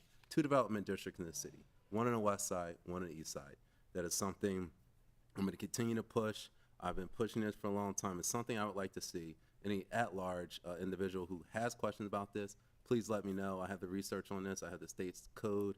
I've talked to folks in the state, and I know we're coming for this renewal next year. And I really hope the administration takes this seriously, because, again, we're going to have the tale of 2 cities. You hear it time and time again from members of the public. This is what is leading to that. And this is one thing that is not allowing growth in the West Side. So, again, just putting my 2 cents in. This is something that's overlooked issue, is really minute, but it has to do with development. It has to do with equal opportunity, and we're not getting on the West Side at all. Thank you. Councilmember Harley. Yes, thank you, Mr. Chair. So yes, this is a good piece of legislation. It definitely has proved to be an economic benefit and advantage to the downtown district. I do believe that it has served as a template or a playlist for some of the other districts to just sort of like copy or model or mirror. And so I'm really excited about this extension into the 2nd and the 3rd district. I mean, if it's going to be going up the corridor between, I guess, Concord Avenue up to 30th Street, I believe on one side is the 2nd district, one side is the 3rd. And so I'm excited about it because, again, it's definitely a need as it relates to economic development. And I'm hoping that some of these other areas that has been stated, will at some point in time become a part of this renaissance as we move forward to develop Wilmington. So I'm really excited about it. I know I'm already a co-sponsor, and I'm looking forward to the revitalization up in that particular area. That's all I have, Mr. President. Thank you. Thank you. I'd like to be added as a co-sponsor. Seeing no other hands raised, Councilmember White. Thank you, Mr. President, for recognizing me. I too would like to be added as a co-sponsor. I think it's important for our constituents to understand that this expansion, not only into the 2nd, 3rd, and 1st districts, is important for the revitalization of that community. People often mention the Downtown Development Act as a displacement, and to the contrary. This piece of legislation, and again, I'll thank Senator Brown and Senator Nomney regarding their advocacy to get this done, is extremely important. Downtown Development District legislation does not just affect businesses. It does affect home ownership. And we can leverage that to the benefit of both. From Concord Avenue to the 32nd Street, there are over 30 businesses. 30 businesses. And if you expand the development district into the neighborhoods, it encompasses about 500 homes on both sides of the 2nd and 3rd. So it is investment without displacement. And I think it's important to understand that when an individual applies for these monies, they have to have their own monies in the pot before they get the 20% abatement of their investment. So I hear my colleague Johnson advocate for such the same, and I can imagine why. It is a economic engine churner. But I'm happy to say again to the efforts of our colleagues at the Senate and State House that we have this now, and I'm hopeful that the second, and third, and the first district business owners and homeowners will take advantage of it. So I too would like to be added as a co-sponsor, and I will be voting for its passage. Thank you, Mr. President. Thank you, Councilmember Bracy. Thank you, Mr. President. I too would like to be added as a co-sponsor. I think we're moving in the right direction with bills such as this, where we're expanding that development district area. I do want to note, just as Councilman White said, for the 7th district, for Councilman Johnson's district, that hopefully we'll be able to unify around support for the expansion, because Union Street is a commercial corridor. 4th Street could be a commercial corridor if the right supports were wrapped around it. So hopefully that can be next on the list for us to really look at how we do address the West Side in a more equitable manner as we are building up the 1st, 2nd, 3rd, and even a bit of the 4th. So I would like to be added as a co-sponsor, and hopefully we can continue this kind of good work. Thank you, Councilmember Brigida Fields, followed by Councilwoman Cabrera. Thank you, Council President. I'd just like to say congratulations to those districts that are getting the downtown development. They're getting it. So congratulations to you too. What I've realized, the districts. But what I've realized, there are two main reasons why this has been pushed along. It starts at the state level, and it starts with those representatives and senators that are listening to the council members and are working along with the council members to ensure that these things are happening. So, kudos to you all. I don't like using kudos. Congratulations to you all. And hopefully, the West Side, we will be able to work with our senators and our state representatives to fight and be able to put money into the West Side so that we too can be a downtown development. So congratulations again. I look forward to seeing what's happening, and I look forward to what's going to happen in the West Side too. Thank you. Thank you. I would like to be added as a sponsor. I do believe that when we sent a resolution encouraging that this happens, I was a sponsor then, definitely in support, also in support to see some expansion into the West Side. Thank you. Councilmember Harley.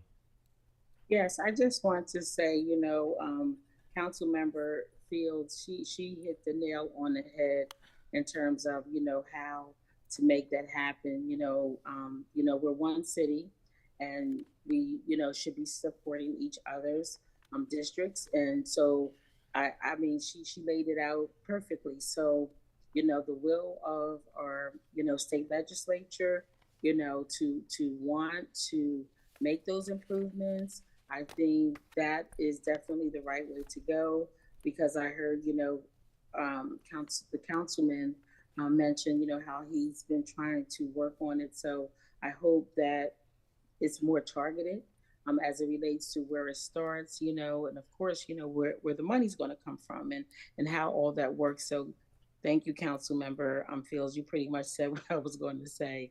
So that's all I have to say. Thank you. Councilmember Darby. Did you have Yes. Yeah, I would just like to be added as a co-sponsor. Thank you. Councilmember Johnson. I think certainly I appreciate my colleagues and the sentiments. I think the part of the problem has been the city itself. So the city itself does the application, and that's my problem, is that we can't control the state officials, but the city itself puts in the application, puts in a permit, and we've had promises. Those who represent the West Side, we've had promises about. Councilmember Johnson, please stick to the legislation? I'm just saying, so there's been promises about expansion on the west side, has not occurred. Again, I think somebody has to take a stand. And again, I'm supportive of growth, but what you're gonna do is continue to choke. And again, Councilmember Johnson, please stick to the legislation. I am. I'm talking about the larger issue of This is for downtown development district. I'm talking about for downtown. first and second districts. So again, I will not be supporting this legislation. So it can be on record that, again, this is not a comprehensive plan for moving the city forward. Thank you. Councilmember Mills. Yes, Mr. President. I'd like to be added as a sponsor as well and just say that, big congratulations and keep up the work, Senator Brown and Representative Chukwucha. And I was hoping to get all of council on supporting this, and this is the kind of thing that we need to show entire support when it goes back down the state where they can see we're all in support of it. But it's much needed. That Market Street corridor coming north has been neglected for years. There's so many vacant businesses, and again, thank you, and it's much needed. Thank you. Thank you. And with that, I will return to the sponsor. Yes, Mr. President, I didn't call for the vote. Thank you so much. Thank you. Clerk, please call for the roll. Councilman White, Yes. Councilwoman Darby, Yes. Councilwoman Oliver, Yes. Councilwoman Harley, Yes. Councilwoman Fields, Yes. Councilman Johnson, No. Councilman Field, Yes. Councilwoman Cabrera, Yes. Councilman Mills, Yes. Councilman Spadola, Yes. Councilwoman Bracy, Yes. Yes. President Congo. Yes. 11 yeas, 1 nay, and 1 absent. Declared adopted. That'll be all, Mr. President. Thank you. Thank you. Councilmember Harley. Yes, Mr. President. I have a resolution to present. The first one is agenda item number 0445. Resolution 24033, Agenda 0445. Whereas House Bill 125, an act to amend Title 14 of the Delaware Code relating to free school meals would require all public schools to offer only students who qualify for a reduced price meal under the federal. I move school- this resolution be received, recorded, and filed and adopted by yea and nay vote. Second. It's been properly moved and second the resolution. Excuse me, received, recorded, filed, and adopted by yea or nay vote on the question. Yes, Mr. President, this particular bill, first of all, I want to thank State Rep Cherie Moore for sponsoring this particular bill. It's to basically amend Title 14 of the Delaware Code relating to free school meals that will require all public schools to offer only students who qualify for a reduced price meal under the federal school breakfast program, and also under the National School Lunch Program, a free breakfast and lunch every school day.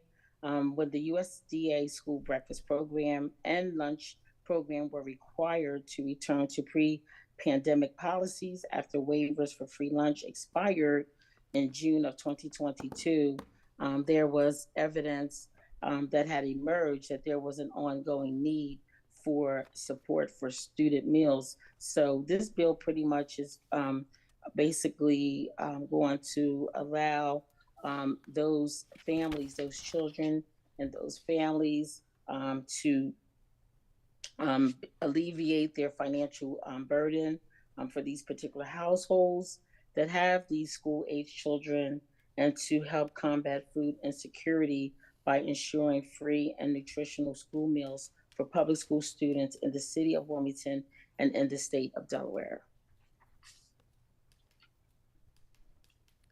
Excuse me 1 second, Councilmember Harley. Mm-hmm.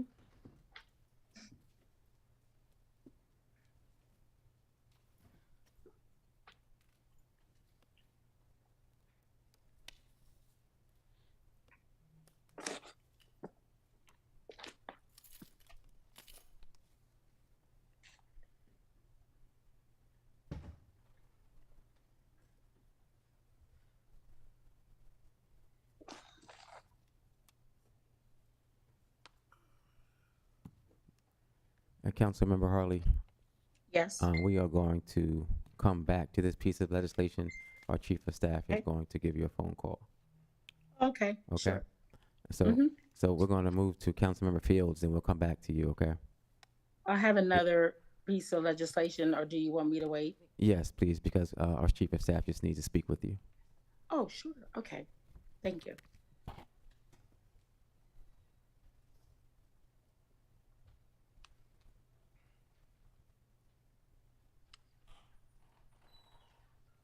Is it my turn, Council President?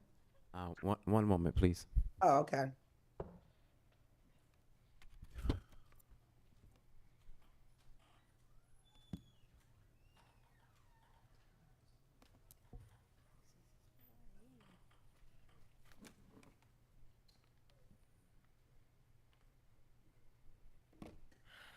Okay, thank you for your patience, Councilmember Fields. You may proceed.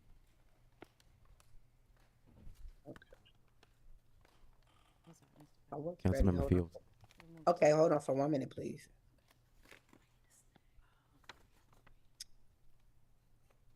I'm sorry, hold on.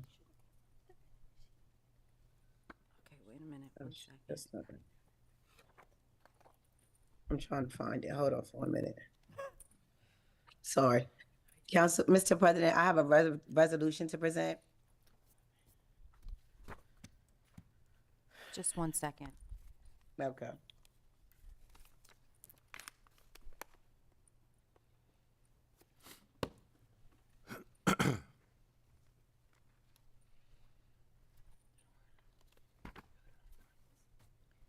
Resolution 24034, Agenda 0447, whereas House Bill 313, an act to amend Title 11 of the Delaware Code relating to mammograms would ensure that all female inmates. I move this resolution be received, recorded, and filed and adopted by a yea and nay vote. Second. It's been properly moved and second the resolution be received, recorded, filed, and adopted by a yea or nay vote on the question. Yes, Mr. President and my fellow colleagues. This resolution is is based off of the approval in the alignment with the Wilmington City Council's 2025 strategic plan goal of supporting a healthy Wilmington. This resolution urges the members of the Delaware General Assembly to support House Bill 313, an act to amend Title 11 of the Delaware Code relating to mammograms to reduce barriers to humane, equitable health care for female inmates in Delaware. It's just that simple. Just providing that care for those individuals, no matter where they are. People do things wrong all the time. Those individuals just got caught doing it.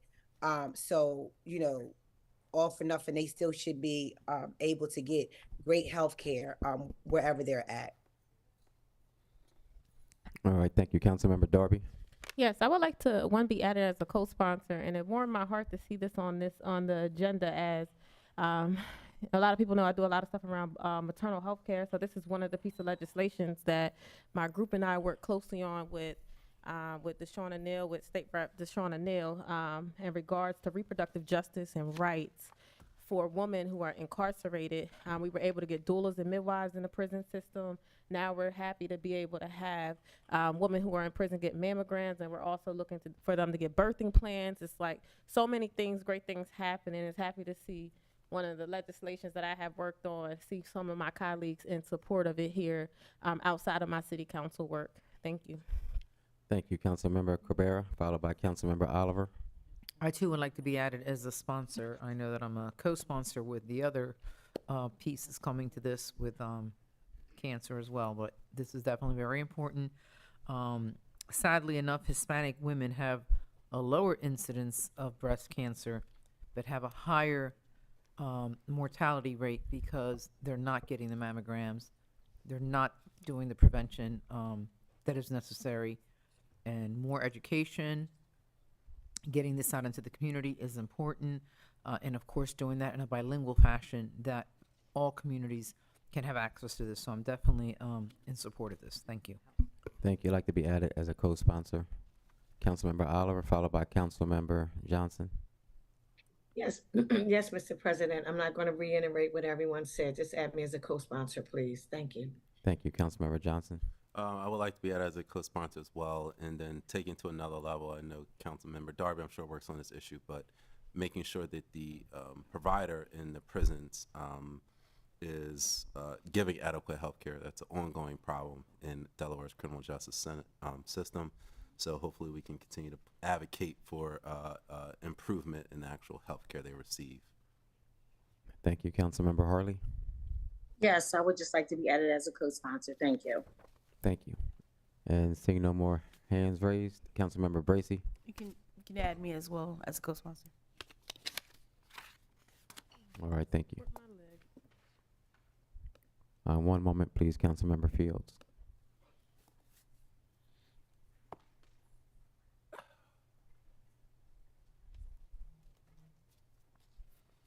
Just want to make sure that we are adding Councilmember Bracy as a co-sponsor. Okay, so I have Darby, Cabrera, Congo, Oliver, Johnson, and Bracy. Is that correct? Yes. Thank you, so noted. And seeing no other hands raised, I return to the sponsor. I'm sorry? And Harley? Yes. Thank you. Councilmember Fields. Yes, I just want to say thank you to all of my colleagues for their support on this. And also, Councilwoman Darby, thank you for putting in the work and doing the work with the state legislator to make sure that this piece of legislation comes forward. So, congratulations to you. We didn't know that you had a piece in it. I was just, the legislator just reached out to me and asked me would I sponsor a resolution. But again, thank you for putting your work in as well. Other than that, nothing else I have to say. Can we call for the vote? Yes, clerk, please call for the roll. Councilman White, Yes. Councilwoman Darby, Yes. Councilwoman Oliver, Yes. Councilwoman Harley, Yes. Councilwoman Fields, Yes. Councilman Johnson, Yes. Councilman Field, Yes. Councilwoman Cabrera, Yes. Councilman Mills, Yes. Councilman Spadola, Yes. Councilwoman Bracy, Yes. President Congo. Yes. Mr. President, before we get the count, can I get a clarification who was the co-sponsors? We're in the middle of the roll. Yeah, we not at this time. After the roll is tab. Thank you. That's, thank you, Mr. President. That's 12 yeas and 1 absent. Declared adopted. Can you give Councilmember White their co-sponsors, please? You would like to be added as a co-sponsor, or he just wanted to know Just to know who they are. Sure. I have Darby, The order, my God. Darby, Cabrera, Congo, Oliver, Johnson, Harley, and Bracy. Was this Mr. President, may I ask, is this resolution 0447? Yes. Councilman White was an original co-sponsor. I was just thinking that. You was already on it. These are the ones that are being added on the floor, and Council President, you were also listed on it Okay. already. All right, thank you. Okay. Thanks for the clarification. You're welcome. Thank you. Council members who are Mr. virtual, going to ask you to please remember to raise your hand before you speak, just so we can be acknowledged. Councilmember Fields. Yes, Mr. President, I have a resolution to present.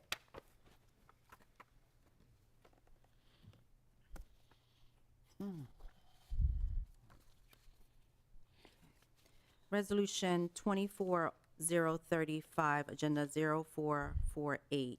Whereas the Wilmington City Council 2022-2025 Strategic Plan envisions a healthy Wilmington, House Substitute 1 for House Bill 302, and Act to amend Title 18 of the Delaware Code. Mr. President, I move this resolution be received, recorded, and filed and adopted by a yea and nay vote. Second, Mr. President.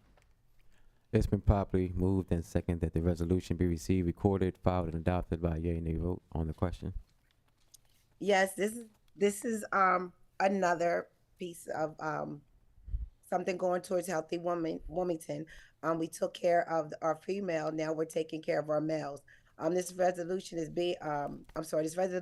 to express favor for House Substitute 1 for House Bill 302, an act to amend Title 18 of the Delaware Code relating to prostate cancer screening, which would require health insurance providers to include prostate cancer screenings among its covered preventative health services for males identified as being at risk of developing prostate cancer by the American Cancer Society screening recommendations. So for me, I've been in the healthcare field for over 30 years, and I couldn't figure out like why we weren't for preventative care, why they weren't looking at prostate cancer for the men. I've had several family members pass away just from prostate cancer alone.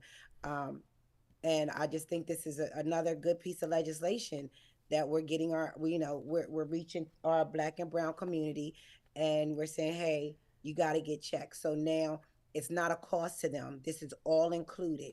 So when they go get their annual visit, just like a woman would get her annual GYN, now the men can do the same. We'll get the prostate exam, but it's all included in their physical and their yearly exam. And that's all I have to say. All right, thank you. Seeing no hands raised from council members. Yes, there are. Councilmember Harley. Yes, thank you, Mr. President. I would just like to be added as a co-sponsor. Thank you. Thank you. WITN, Councilmember Mills. So noted. Yes, thank you, Mr. President. Just wanted to be added as a co-sponsor as well. Noted. Thank you, Councilwoman, for bringing this to the floor. You're welcome. I'd like to be added as Councilmember co-sponsor. Oliver. Thank you. I'd like to be added as co-sponsor. Thank you.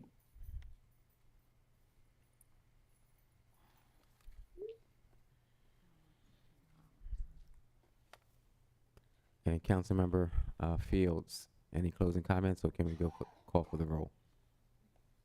No, we're gonna hold on another 5 minutes. No, I'm joking. Can you please call for the vote? All right, clerk, please call for the roll. Councilman White, Yes. Councilwoman Darby, Yes. Councilwoman Oliver, Yes. Councilwoman Harley, Yes. Councilwoman Fields, Yes. Councilman Johnson, Yes. Councilman Field, Yes. Councilwoman Cabrera, Yes. Councilman Mills, Yes. Councilman Spadola, Yes. Councilwoman Bracy, Yes. President Congo. Yes, 12 yeas and 1 absent. declared adopted. We are going to return back to Councilwoman Harley for her legislation. Yes, thank you, Mr. President.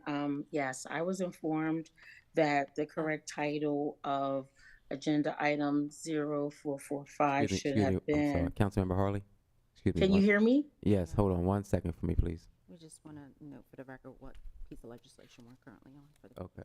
Councilmember Harley, can we start with Yes. the legislation that you are presenting, please? Yes, that's what I'm starting with. I am starting. 0445. Yes. Yes. Thank you. 0445. And again, I'm sorry. I was informed that the correct title is a resolution in support of House Substitute 2 for House Bill 125. So since I already shared the description, I'll just jump to the synopsis, or do I need to start from the top, Mr. President? Councilwoman Harley, with the privileges of the floor from President Congo. The resolution was already presented in, with a number, with Resolution 24-00033. And just for the record, the title that you referenced is just a typo correction on the agenda, but the legislation is correct. Is that correct, what you're trying to say? Yes. All right, thank you. You can just proceed with the legislation at this time. With the synopsis? If you would like to reiterate it from earlier, yes. Well, I'll just jump to the synopsis real quick for those that may be just tuning in. So for agenda item 0445, this resolution is urging the Delaware General Assembly to pass the substitute to House Bill 125, an act to amend Title 14 of the Delaware Code relating to free school meals, which will alleviate financial burdens of households with school-aged children and combat food insecurity by ensuring free and nutritional school meals for public school students in the city of Wilmington and in the state of Delaware. I also have another resolution to present, Mr. President. Agenda item number 0446. Hold on 1 second, please, Councilmember. Councilwoman Harley, the legislation that you just went back to, we have to call a roll call vote on that piece of legislation before you proceed to your next piece. Oh, that's correct. Thank you. Thank you. Are there any council members who have any questions or concerns? Want to speak to anything? Councilmember Darby. Yeah, I would like to be added as a co-sponsor, and I also, are we talking about the legislation, right? Y'all everybody confusing me. It's like, what are we doing right now? I was like, okay. Yes, we're on the But legislation. yeah, I want to be added to the co-sponsor for the bills. Yes. But I also want to make note that the reason why it needs to be substituted, because it's no longer about universal meals. So it's been substituted because of our governor. He didn't want to give meals to all students. So this is only for families who qualify for reduced lunch now. They are the only families who would qualify for free lunch. So it used to be universal that any student who went to school can get free lunch. Now it's only focused on people who only are students who only get reduced meals. And I wanted that to be clear that that was that the governor made that wanted that substitute to happen. Thank you. Thank you. Councilmember Bracy. I'd like to be added as a co-sponsor. Thank you. Councilmember White. Thank you, Mr. President. Thank you, Councilwoman Darby, for pointing that out. I too will speak in favor of the motion, but just in a quick context, we should advocate for universal free school breakfast and meals, period. Thank you, Mr. President. Thank you. Councilmember Cabrera. I too would like to be added as a sponsor. Thank you. See no other hands raised. Councilwoman. Mr. President, I have my hand up. I'm sorry. Thank you. Councilmember Fields. Yes, can I be added as a co-sponsor? Yes. Thank WITN. Are there any more council members who are virtual with their hands raised? Okay, thank you.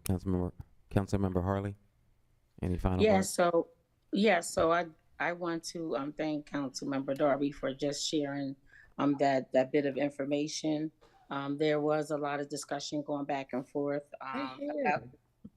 Hello? Just want to remind council members who are virtual to please mute your microphones. Thank you. I apologize. I was talking to somebody else. I'm sorry. Please mute your microphone. Thank you. Okay, thank you. And so basically, it's sort of like in most cases in government, you want to help those that need it the most. To my understanding, you had a number of children coming from families, made 6 digits a year. These children were coming to school and just trash, if they didn't like it, they would trash it. And so it was a situation where, again, you want to address those that need it the most. And for those that can afford it, we don't want to waste tax dollars either. So I just wanted to share that bit of information too, as it related to, the back and forth and some of the discussions that had taken place. That's all I have. All right, thank you. Clerk, please call for the roll. Councilman White? Yes. Councilwoman Darby? Yes. Councilwoman Oliver? Excuse me. I'm sorry. Councilwoman Oliver? Yes. Thank you. Councilwoman Harley? Yes. Councilwoman Fields? Yes. Councilman Johnson? Yes. Councilman Field? Yes. Councilwoman Cabrera? Yes. Councilman Mills?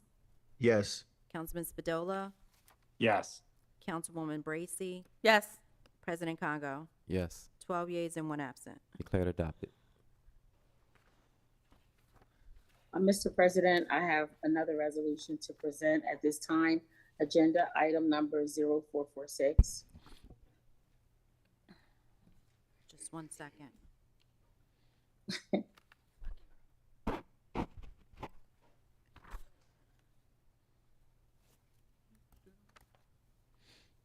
Resolution 24-036, Agenda 0446.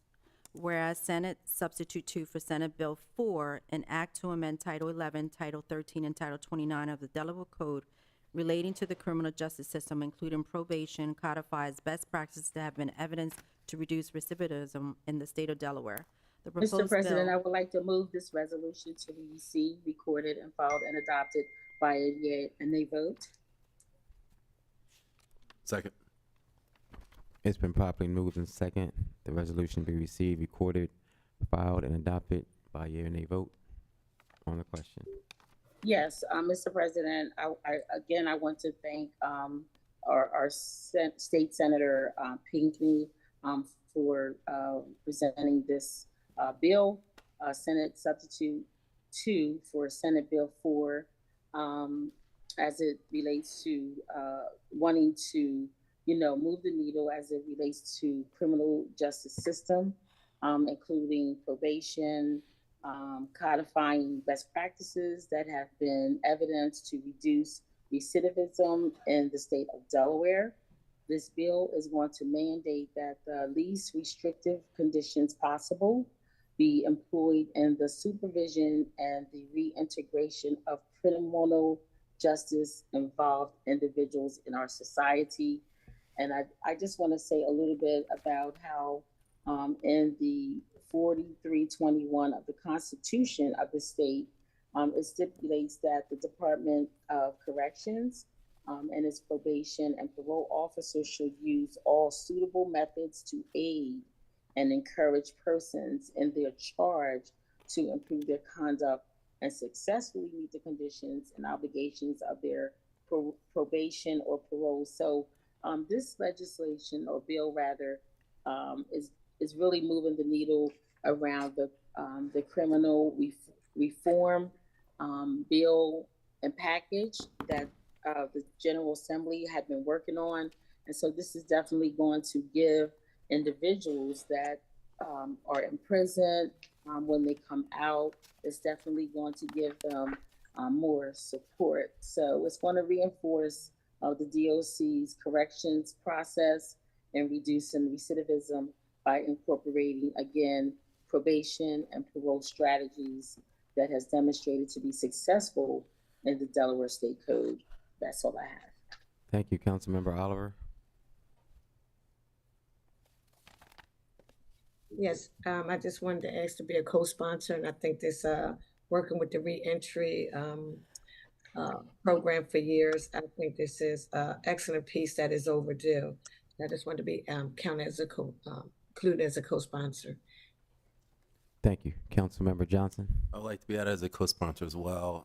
Again, as Councilmember Harley said, this is a great move in the right direction. Although the progress really, unfortunately, is too slow. Delaware is one of the few states in the country that does not have a true parole board that can grant early release. It's an issue, I've looked at for a long time, and it's something where we, similar to like our neighbor Pennsylvania, you should be able to go and advocate to a state board of parole to actually have early release. Under Delaware system, Department of Corrections has a lot of oversight. So that's, again, as we continue to move the needle with criminal justice reform, is something I would like to see. But this is a great first step, and I would just say that great first step. Thank you. And seeing no other hands raised, sponsor, any closing comments? None, Mr. President. You can call the roll. Thank you. Clerk, please call for the roll. Councilman White, Yes. Councilwoman Darby, Yes. Councilwoman Oliver, Councilwoman Oliver, Councilwoman Harley, Yes. Councilwoman Fields, Yes. Councilman Johnson, Yes. Councilman Field, Yes. Councilwoman Cabrera, Yes. Councilman Mills, Yes. Councilman Spadola, Councilman Spadola, Councilwoman Bracy, Yes. President Congo. Yes, and can you return back to Councilmember Oliver, please? I believe she has her hand raised. Councilwoman Oliver. Yes. Is that the only one, President? Yes. 11 yeas and 2 absent. Mr. President, Declared adopted. Yes, Councilmember Oliver? may I be excused, please? Have a- Yes, you Let may. me- Thank you. Thank you. Have a good evening. Thank you. Councilmember Johnson? Yes, Mr. President, I have an ordinance to call for third and final reading. Ordinance 24-032, Agenda 0433, an ordinance authorizing the issuance of the city's general obligation bond, WWTP, switchgear and electrical substations Phase 1 project, Series A of 2024, WPCRF, in order to provide the funds necessary for replacements at the city's wastewater treatment plant, providing for the sale of the 2024 A bond to the Delaware Water Pollution Control Revolving Fund, and authorizing other necessary action. Mr. President, I move that be known as enacting clause of ordinance and call for a yea nay vote. Is there a second? Second.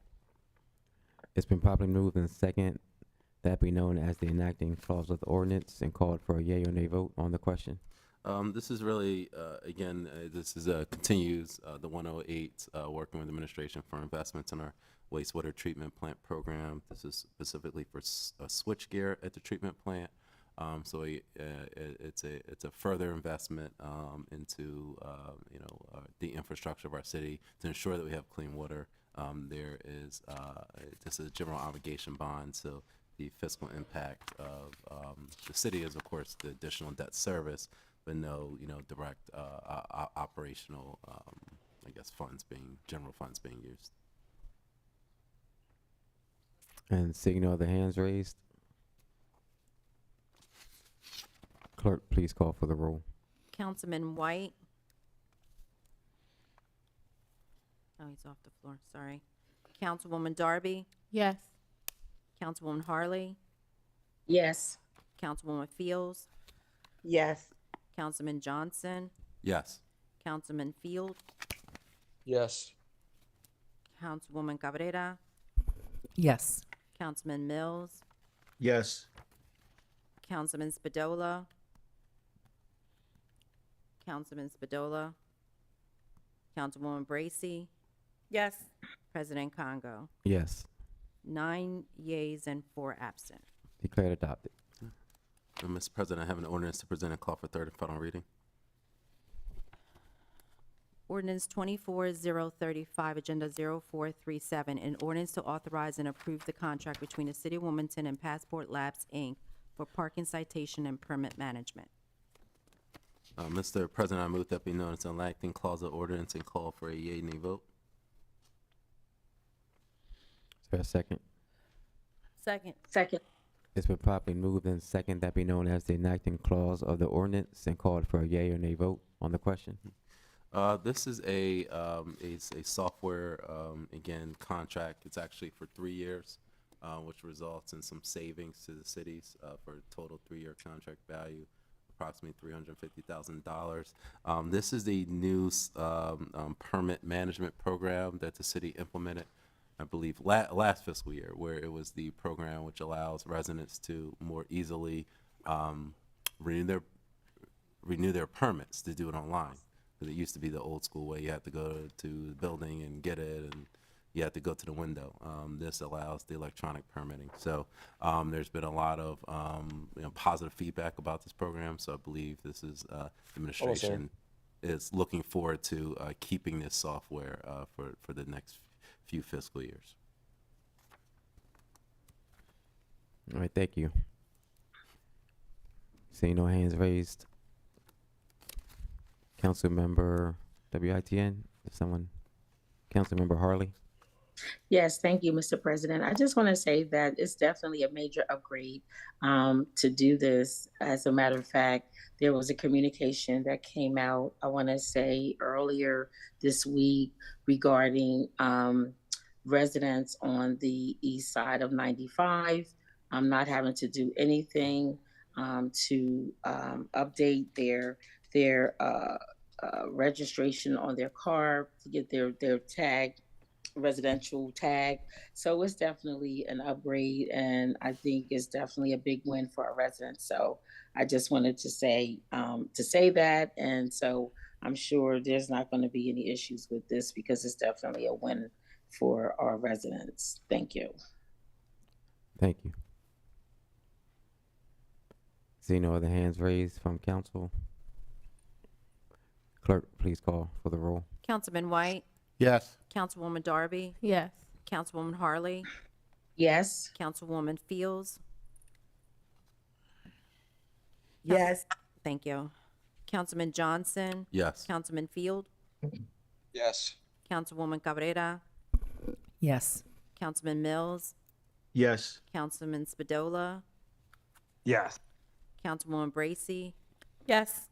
President Congo. Yes. 11 yeas and 2 absent. Declared adopted.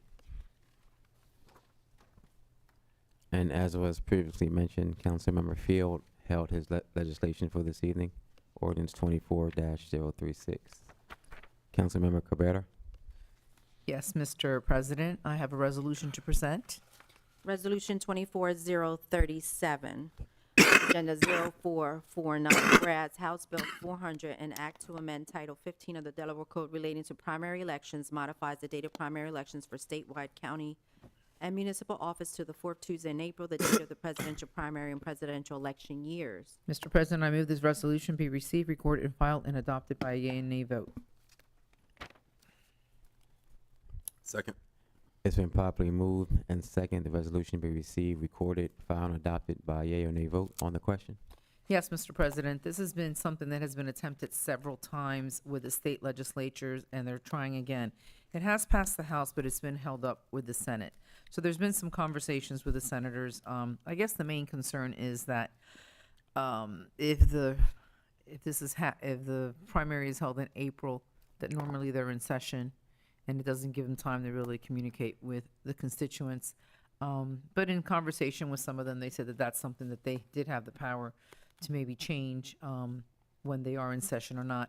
Whether it will fly or not, I don't know. But when you think about the common sense, here we are in Delaware paying for 2 different primaries, one in April for the presidential and one in September. Not only has it caused confusion and people don't know when to vote, did the primaries happen, did they not, it costs millions of dollars. Those are taxpayer dollars, those are our dollars.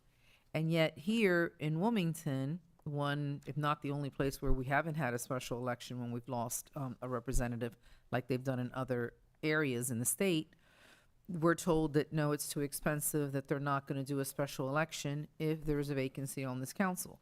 Something that has been unprecedented and that we saw 3 times during this session.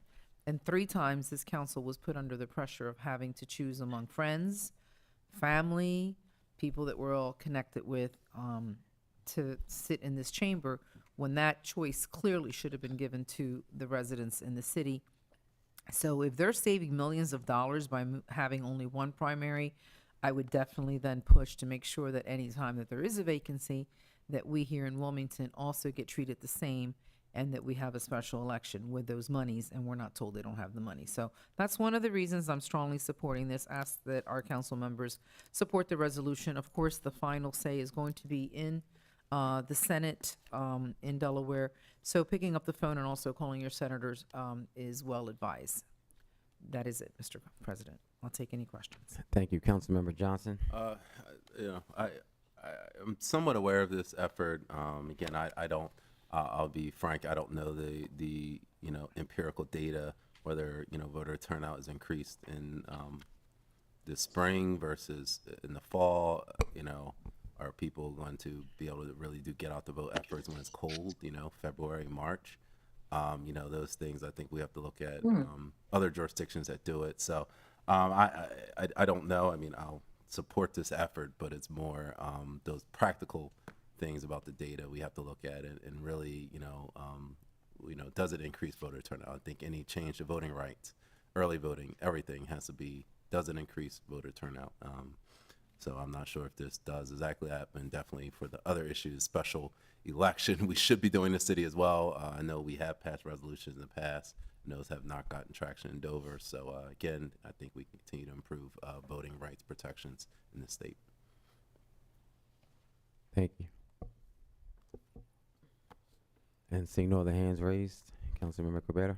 Thank you. Thank you, Councilman Johnson. This would happen on the 4th Tuesday in April, and though we may still have some chilly spring weather, it's usually pretty mild and nice around that time of year. And basically, there is confusion. People don't know when to come out. I can't share whether there's more people that come out in the spring for the presidential or they come out in the fall. I would think there's more races in the fall and September, and more people will come out, or let's say end of summer. But the one thing is that if we do unify and do one primary, it certainly would save on the resources, and I think those resources could be implemented into other areas. Mainly, I'd like to see us have our own special elections when there is a vacancy, and other ways that we can be educating and engaging our voters instead of spending millions of dollars on 2 primaries in the little tiny state of Delaware. That is all. Thank you. Clerk, please call the roll. Councilman White, Yes. Councilwoman Darby, Yes. Councilwoman Harley, Yes. Councilwoman Fields, Yes. Councilman Johnson, Yes. Councilman Field, Present. present. Councilmember Field, can you repeat your vote, please? Present. Thank you. Thank Councilwoman Cabrera, Yes. Councilman Mills, Yes. Councilman Spadola, Yes. Councilwoman Bracy, Yes. Yes. President Congo. Yes. 10 yeas, 1 present, and 2 absent. Declared adopted. Mr. President, I have a resolution to present.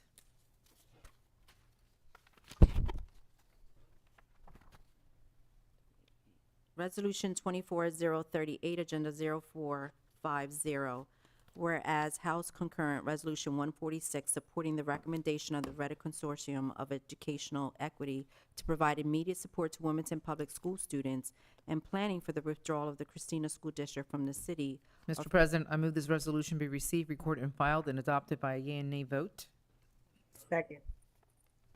It's been properly moved in second. The resolution be received, recorded, filed, and adopted by a yea or nay vote on the question. Thank you, Mr. President. Resolution 146 supports the recommendation that the Reading Consortium for Educational Equity to provide immediate support to the Wilmington Public School students and planning for the withdrawal of the Christina School District from the city. This affirms the Reading Commissions for Educational Equity recommendations to move immediately to support Christina School District's City of Wilmington students and to plan for the eventual withdrawal of the Christina School District from the City of Wilmington. Our Wilmington City Council strategic plan expresses a firm commitment to Wilmington for all ages that advocates for and supports youth in the educational process.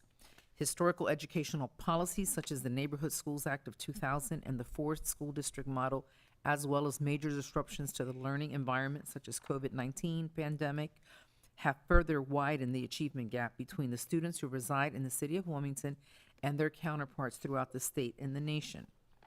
The academic outcomes in the Christina School District have been particularly concerning to the stakeholders in the Wilmington community, according to the district's most recent Delaware report card, which provides an overview of the key indicators for our educational institutions, and the data is alarming and certainly unacceptable. Less than 75% of the class of 2023 graduated high school in the Christina School District within 4 years with a traditional high school diploma.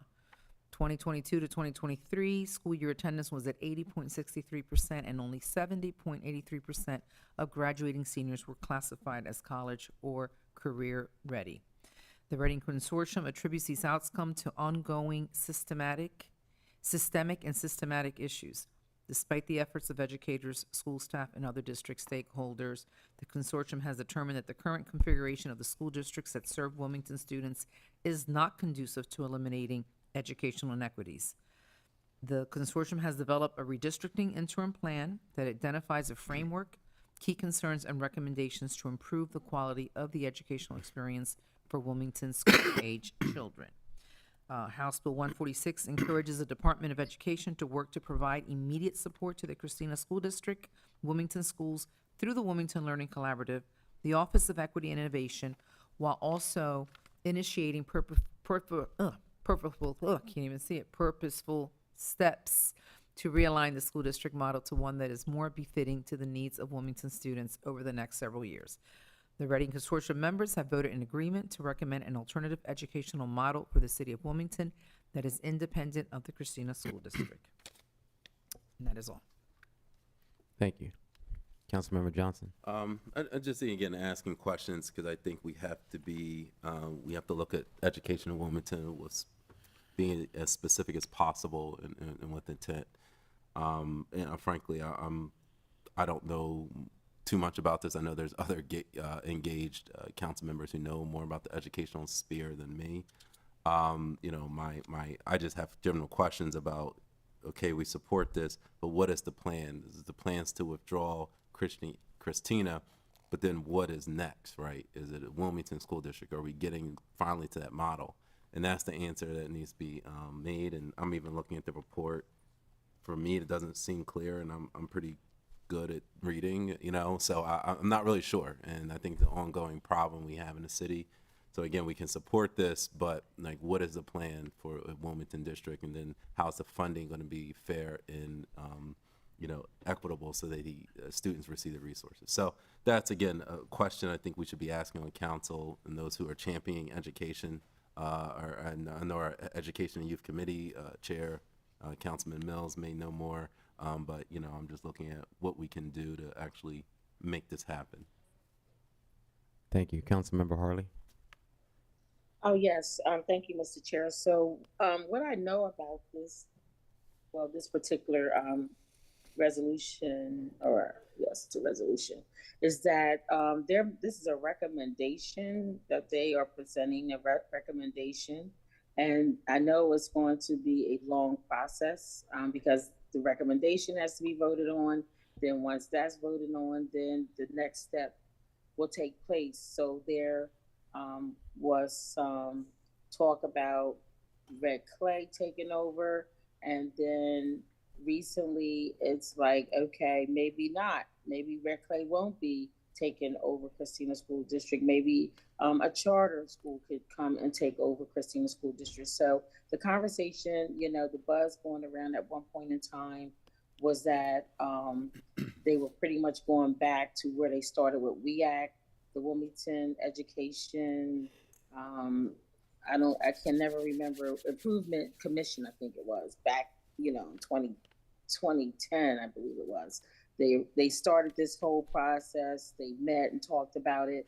It was voted up by the state, down by the Senate, and then they started all over again. So the Lewis Reading Consortium sort of is like picking it back up to say, hey, you know, we don't want our children in the Christina School District to fail.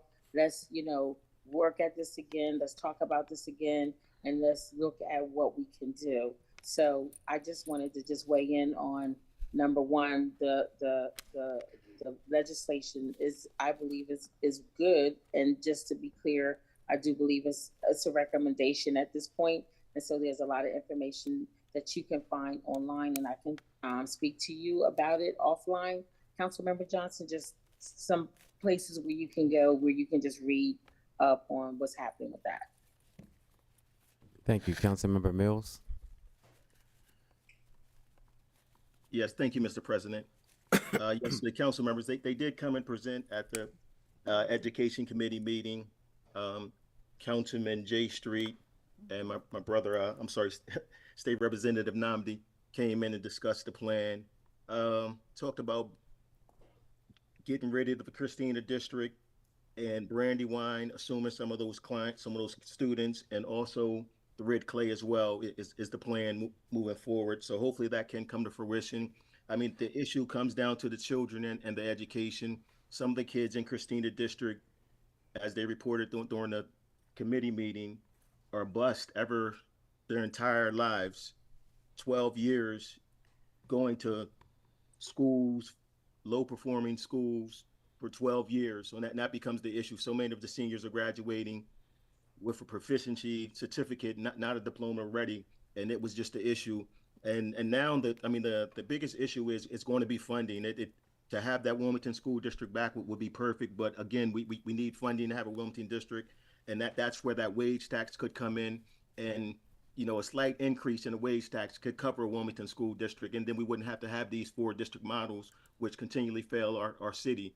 Our children have the lowest performing scores in neighboring cities, which is unfair to our children, and we as adults, we have to accept accountability for that, and the way to fix that is to do these measures, get rid of the districts that are low performing, and make progress, and like I said, eventually make our way back to that Wilmington School District, which could be funded by a change in the wage tax. Thank you, sir. Thank you.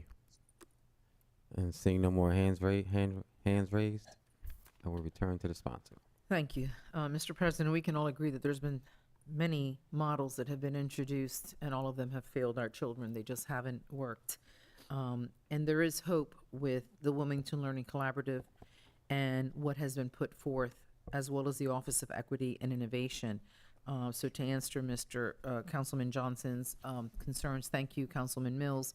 But there is a plan moving forward, and certainly we'd be happy to share that with you. They have made a presentation already to council. Maybe any council members that have questions, we could sit down and meet. Also, go back, maybe take a look at their presentation, but certainly Councilman J. Street, Senator Lockman are available, and State Representative Chakwocha to have more one-on-ones if there's any more details because we really do want to get involved in this. We want to support our children. For too long, we know that the educational system leaves much to be desired, and it is our city children who are suffering. And as mentioned, to have spent your whole life going back and forth to be bussed out of the city when there are schools, some of them in our neighborhoods. So definitely hope that this passes and that the details will come forth on what else we can do to raise that money. But I will urge my council members that this is one that just sending a resolution is not enough. We definitely need to pick up the phone and call our delegation to make sure that we have full support, and even those who may be, on the border. And we certainly can talk to Senator Lockman and State Representative Chakwocha to find out what else is needed to be done. That's it. Thank you. Thank you. Clerk, please call for the roll. Councilman White, Yes. Councilwoman Darby, Yes. Councilwoman Harley, Yes. Councilwoman Fields, Yes. Councilman Johnson, Yes. Councilman Field, Yes. Councilwoman Cabrera, Yes. Councilman Mills, Yes. Councilman Spadola, Yes. Councilwoman Bracy, Yes. President Congo. Yes. 11 yeas and 2 absent. Declared adopted. Councilmember Spadola. Thank you, Council President. I have a resolution to read requesting that the administration engage an external consultant to assess the city's parking needs. Resolution 24-039, Agenda 0451, whereas the 2022 through 2025 Wilmington City Council Strategic Plan prioritizes a resident and visitor-friendly Wilmington with parking enhancement and planning, as well as appropriate enforcement mechanisms. And whereas parking accessibility is a significant component of the city's commercial and residential infrastructure. In the state of Delaware and nationally, local governments have recognized the need to reevaluate their parking policies, procedures, amenities to meet the demands of modern motorists. Neighboring municipalities, including Delaware City, Dover, Newark, and Rehoboth, have conducted parking assessments to enhance their downtown parking capacities. They have implemented changes ranging from app-driven parking meter systems to improve signage and markings for more efficient coordination. And whereas innovative parking solutions are necessary to support the continued economic growth of our city, as well as to position Wilmington to proactively respond to the changing regulatory requirements that will accompany the implementation of Title VII, Chapter 100, Delaware Climate Change Solutions Act. A parking study is a fundamental step in the determination of what policy changes will benefit residents and visitors. Such a study requires a range of specialized expertise, including a depth of knowledge about emerging technologies. And whereas an experienced consultant agency can provide the necessary recommendations to modernize Wilmington's parking infrastructure, reinforce the financial sustainability of our parking system, bolster our status as an attractive regional destination, and assist our city with the transition to parking practices that are tailored to local needs in the wake of the COVID-19 pandemic. A comprehensive parking study would address issues that are critical to the advancement and preservation of effective parking management, including but not limited to informing departmental administrators about new technologies and how they can be leveraged, defining optimal strategies to balance parking availability and demand in our business and residential districts, proposing times for parking enforcement that facilitate more efficient operations, incorporating public feedback throughout the planning process, and right-sizing fines and fees to effectively function as a deterrent while also reinforcing the sustainability of the parking system. Now therefore be it resolved by the Council of the City of Wilmington that this legislative body requests that the administration, Department of Public Works, Department of Finance, and other relevant department work collaboratively to engage a consultant agency that has experience in parking evaluation to conduct a study of the Wilmington's parking needs. Be it further resolved that an evidence-based approach to parking reform is in the best interest of the motorists in the City of Wilmington. Thank you, Maribel. Thank you, Council President. I move that be the third and final reading, and happy to discuss it.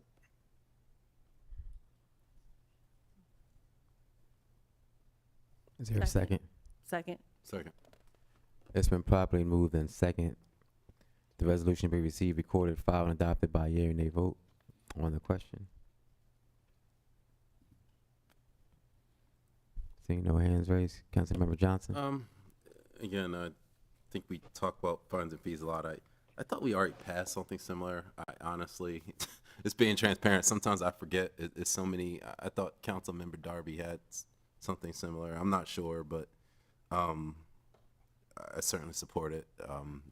If one wasn't already passed, so. Thank you. Councilmember Spadola, I did not give you the opportunity to speak to it first. Did you want to speak to anything to this legislation? Sure. Yeah, this is basically to call in for an external consultant to come in and not even say what we're doing wrong, but of course they'll do that, but examine what we're doing, tell us what we could be doing better, and tell us what we don't even, what we're not even talking about, what we could be implementing. To Councilmember Johnson's point, that was what Councilmember Darby passed was for an audit, and I think just by definition, an audit is more looking in the rearview mirror. This is to call in a consultant to have us, plan for the future. Tell us, show us best practices from other cities, show us the best way we can handle the complexities of a city unique as Wilmington is, in the sense that we have some neighborhoods that want weekend enforcement. We have some neighborhoods that don't.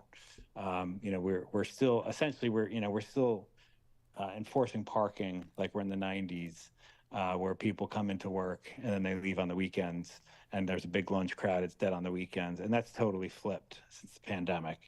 So this is really just about really showing us what we can do better and what we're not even thinking about that we could be implementing to make a better parking experience for all stakeholders. Thank you. And seeing no hands raised, WITN, I believe someone virtually may have their hand raised. Councilmember Harley. Yes, thank you, Mr. President. Do we have any idea what kind of fiscal impact this is going to be? No, Mr. Chair, if I could. Yes, Councilmember Spadola. Thank you. No, this, my plan from here, Councilmember Harley, would be to put it out there into the universe and ideally get a couple companies to present at a Public Works Committee. And they could, we could basically refine the scope and see what the budget is for what council members wanted to look into. Okay. Yeah, this is basically just to get the spirit and intent behind it approved by council, and then we'll dive into the details and the costs. Because of course, this is something that really only the administration could implement at the end of the day, but this at least shows council's behind it. Okay. All right. Thank you. All right, thank you. Councilmember Spadola, any final comments? No, thank you, Council President. Clerk, please call for the roll. Councilman White, Yes. Councilwoman Darby, Yes. Councilwoman Harley, Yes. Councilwoman Fields, Yes. Councilman Johnson, Yes. Councilman Field, Yes. Councilwoman Cabrera, Yes. Councilman Mills, Yes. Councilman Spadola, Yes. Councilwoman Bracy, Yes. President Congo. Yes, 11 yeas and 2 absent. declared adopted. Councilmember Bracy. Mr. President, I have an ordinance to present and call for the third and final reading. Ordinance 24-023, Agenda 0421, an ordinance to amend Chapter 37 of the City Code to increase the monetary threshold necessary to allow the city to immobilize and/or tow a vehicle. Mr. President, I have a substitute to present in lieu of that ordinance. Substitute number 1 to ordinance 24-023, revision 1 to agenda 0421, an ordinance to amend chapter 37 of the city code to increase the monetary threshold necessary to allow the city to immobilize and/or tow a vehicle. Mr. President, I move that be known as the enacting clause of the substitute ordinance and call for a yea and nay vote. Second. It's been properly moved and second that be known as the enacting clause of the ordinance and called for a yea or nay vote on the question. Mr. President, I have a floor amendment to revision 1 to substitute ordinance number 240-23. Okay. Okay. This floor amendment adds an additional requirement of providing written notice that fines are accumulating. So I move to make a floor amendment at this time as such. On page 1 of revision 1 to substitute 1 to ordinance number 240-23, add the following whereas clause to be inserted before the now therefore clause. Whereas City Council further believes that providing a warning will give additional notice that the owner of a vehicle is approaching the immobilization threshold and will reduce the number of overall immobilizations and towing. And then on page 2 of the revision to substitute ordinance number 24-03, line number 3, strike the number 300 and insert the number 150. On page 2 of the revision 1 to substitute 1 to ordinance number 240-23, line number 9, insert the following underlined language after the words shall be. Issued a warning affixed to the vehicle alerting the owner that further unpaid fines may result in the vehicle being immobilized and towed once the vehicle reaches the threshold outlined in subsection A2. Warning notices issued pursuant to this section shall provide the following information to vehicle owners: how to dispute the amount owed, how to submit a payment, and that payment plans may be available. Immobilize, and then number 2, immobilize in such manner as to prevent its operation if the total amount of unpaid fees, unpaid fines exceeds 300, and the vehicle shall be.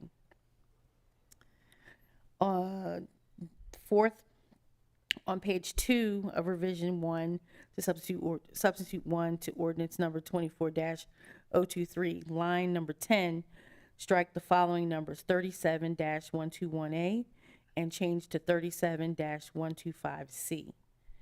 On page 2 of the revision 1 to substitute 1 to ordinance number 24-023, line number 10, strike the following underlined language: if the total amount of unpaid fines exceeds $600 or immobilized in such manner as to prevent its operation of the total amount of unpaid fines exceeds $300.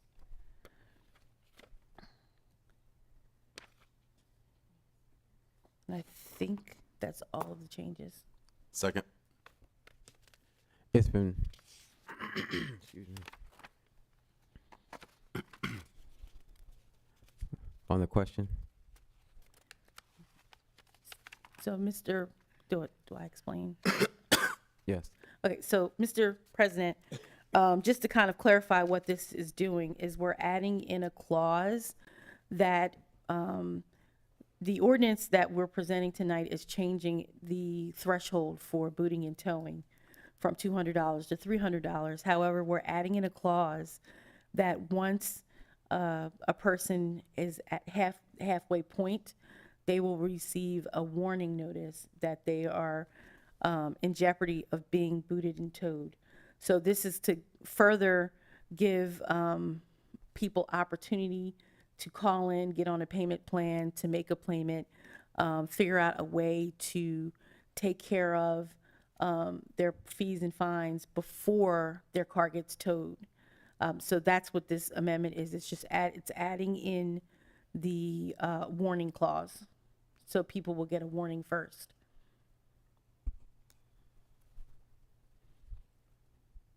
That's it. You through, Councilmember Bercy? Okay, Councilmember White. Just clarification, Mr. President, may I ask the sponsor, what's the halfway point? $150. Not 300? No, because the threshold is going from 200 to 300, so 50% of that is 150. So at 150, they would get a warning that they are in jeopardy of getting booted. Follow-up question. Councilmember White. Does not our towing and ticketing process allow for a appeal period? So this would, Councilmember Bracy. yes. So this would, the notification would be after the appeals, if I'm not mistaken, the way it's written, it would be after the appeals process, so that you have time to appeal. Once you've gone through your appeal, that appeal process has ended, and you may be in jeopardy of getting on the boot or tow list, now that's when the warnings kick in to alert our residents, hey, you might want to take care of this before you walk outside and you end up with a boot on your car. Just one Yes, Councilmember White. follow-up question. Should not this ordinance incorporate that appeal language? Because if it's not in here, it might be absent the conscience of the violator or alleged violator. It's already in the code. We can't boot and tow a car currently until the appeals process is ended. So that's already codified.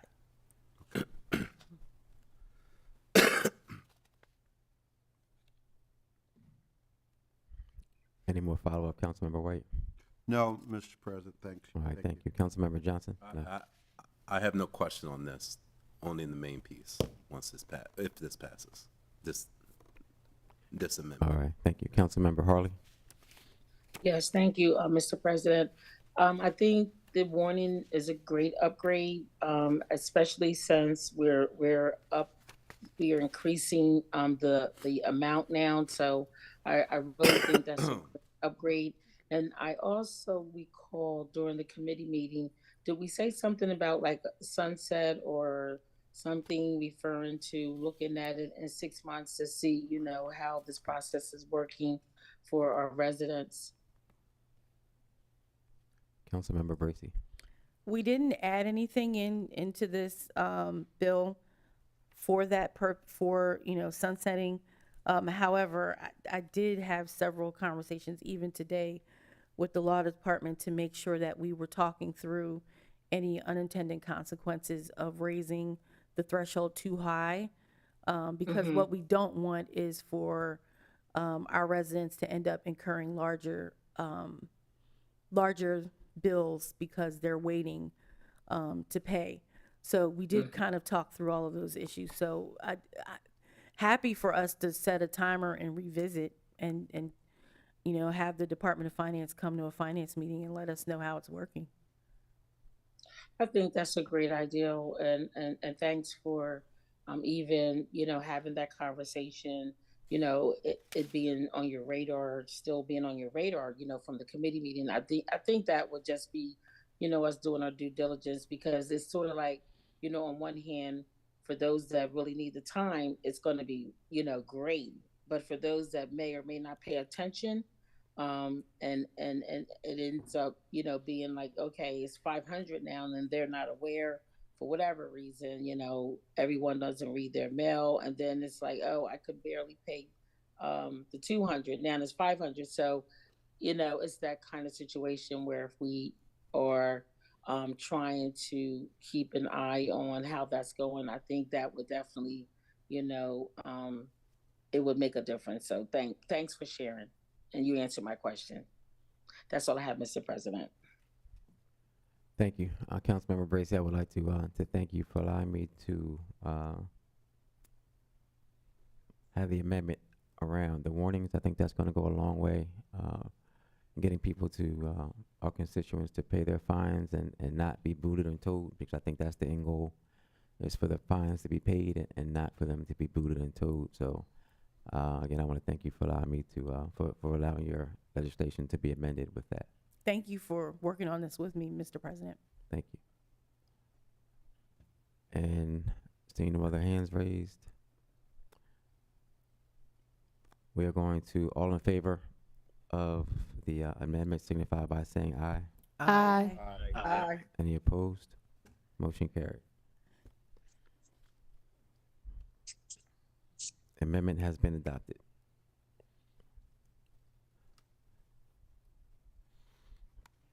So now we're going to go back to the original substitute ordinance with the amendment on the question. So this ordinance amends Chapter 37 of the City Code by increasing the immobilization threshold from $200 to $300. And the towing threshold will also, instead of, it says on this legislation, and I think there's a correction that was made in the substitute ordinance, it will be $300 as well, as to not jeopardize our residents incurring extra costs. So basically what we're doing is we're going from $200 to $300 for booting and towing, and we're adding in that warning at $150.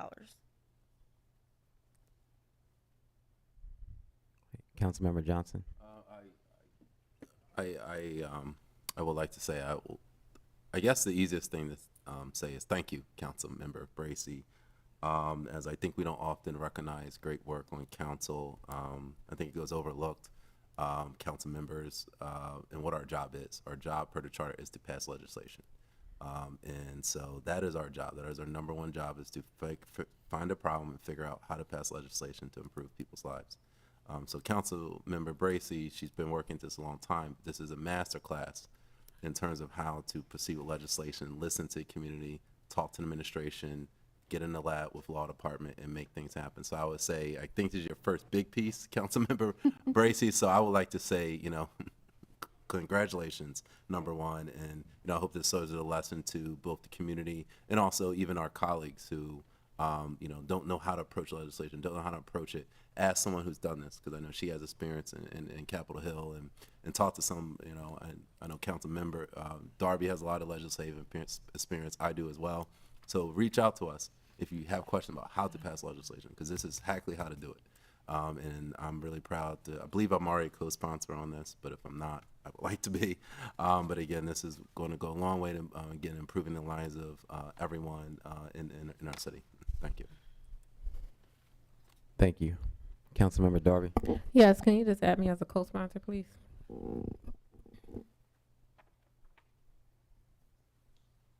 Yes. Councilmember Cabrera. I too would like to be a co-sponsor. Noted.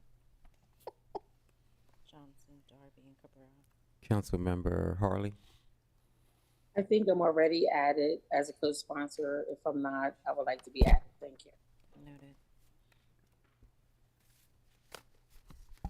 Would also like to be added as a co-sponsor. So noted. Councilmember Fields. Yes, I'd like to be added as a co-sponsor.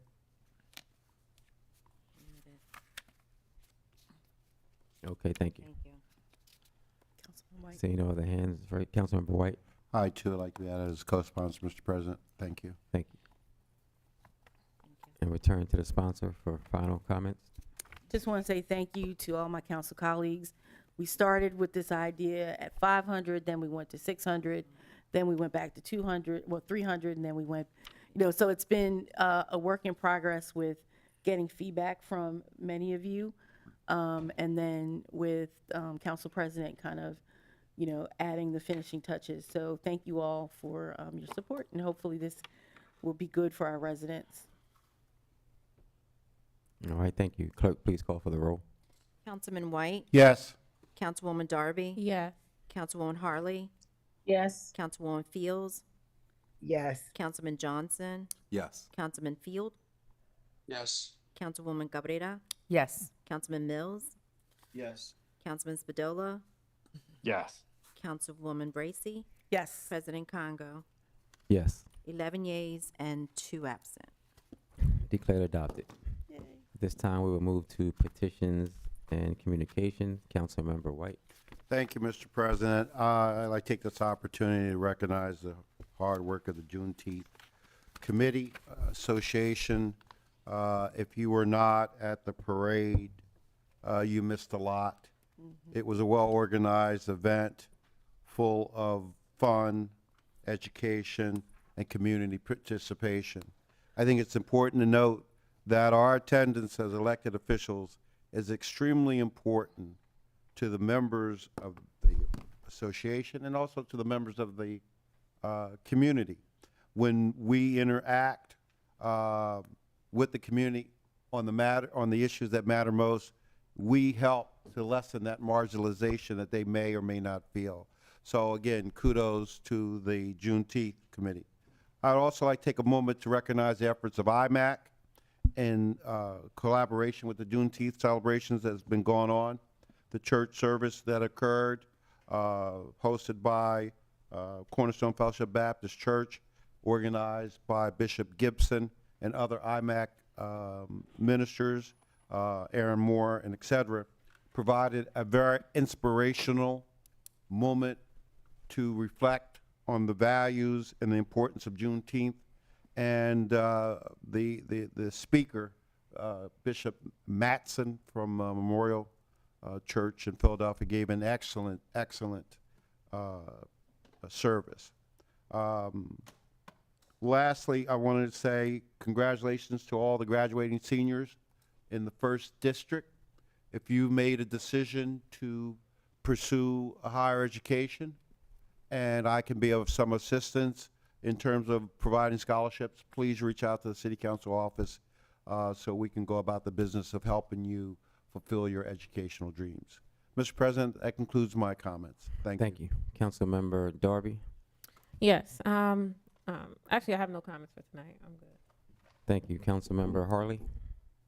Oh, yes, I just wanted to announce that the Wilmington Christian Center Church Worldwide is on 13th and French, right there by the Community Education Building. They're going to have what they call a summer community street event on Saturday, June 29th from 11 to 2. They are asking that the community join them outside. They're going to have like a block party. Again, it's between 1200 and 1300 North Front Street.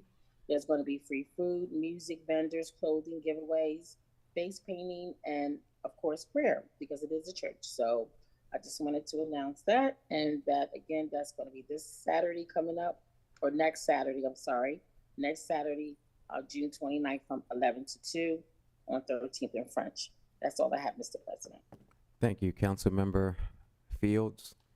Yes, thank you, Council President. On Saturday, June the 22nd, 2024, Pride in the Park, Picnic and Blankets Edition. Tilton Park, 700 North Broome Street, Wilmington, Delaware, 19805. Vendors will be, you'll have DJ, music, special performances, hammocks, blankets, games, free snacks, free water, food, face painting, and more. This is being done by Nueces Riez of Delaware. And again, this is on Saturday, June 22nd, and the time is from 12 p.m. up until 6 p.m. And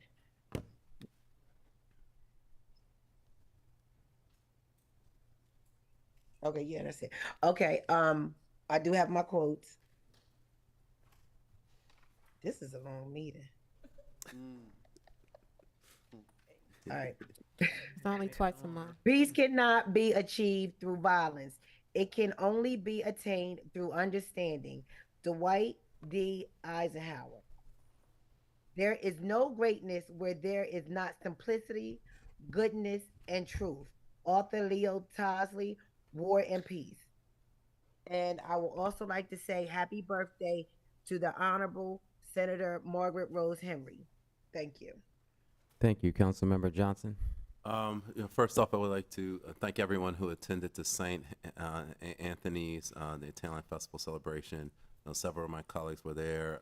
It definitely made a difference to show the community that, we support the parish and the community center, and obviously Father Roberto, the street renaming.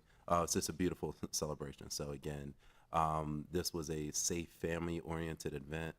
To our reports, there weren't any significant incidents at the festival, which is important given what we've seen on the news. So they did an excellent job with security, working with our police department, making sure it stays safe and family-friendly. So we appreciate it. And just the other announcements are city pools do not open until, and spray parks do not open until this Monday, June 24th. Again, due to staffing, the city is always stretched thin. I know it's hot right now. June 24th is the where all city parks will open, city pools. And then in terms of fans, I know there was a senior fan giveaway this past week. I do know some of the community engagement officers, even in Sector 3, as well as other sectors, I believe, do have access to some of the fans. Those 65 and older is one per household. We can try to get them out. Community engagement units do have them where if you need it, please call City Council, let us know, or let WPD know so that you can get a fan, as it is deadly heat. I know the city has a cooling station, but for those who can't leave their homes, the fans are a best resort. Thank you. Thank you, Councilmember Field. Nothing else tonight, Mr. President. Thank you, Councilmember Cabrera. Thank you, Mr. President. A few announcements first. Reminding everyone that school is out, that children are at play. They're going to be running out unexpectedly, perhaps, if their ball gets out in the road. They're going to be riding their bikes, so please slow down, be aware. Look, we do not want to experience any tragedies in our neighborhood, so please look out for the kids. There's a lot of summer activities taking place in our parks. You're going to have concerts throughout the city. I know on Wednesdays we have the free concerts at the Urban Artists Exchange starting at 6:30. Also concerts at the Sugar Bowl. The Wilmington Alliance is having their summer concert series from 6 to 7:30 at 7th and West Park. Those dates are June 27th, July 18th, August 22nd, September 19th. So at least once a month, expect to see a concert there.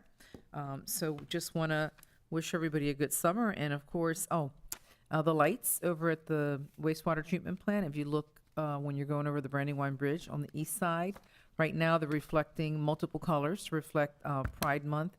But they're just absolutely gorgeous. So if you have a chance, drive by there. And of course, our most beloved Jazz Festival after our very own, the namesake Clifford Brown, is taking place right now in downtown Wilmington. The concerts begin at 6:30 at Rodney Square Park. They go until 10 p.m. and there are after parties, after events that you can attend.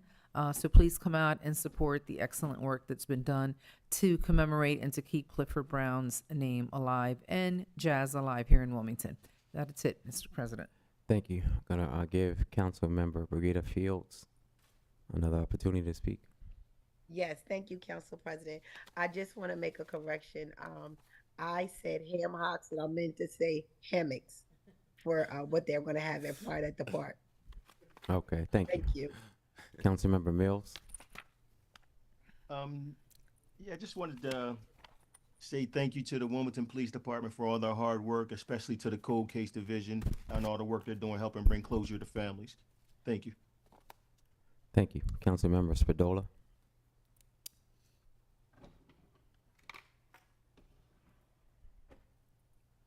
Councilmember Spadola.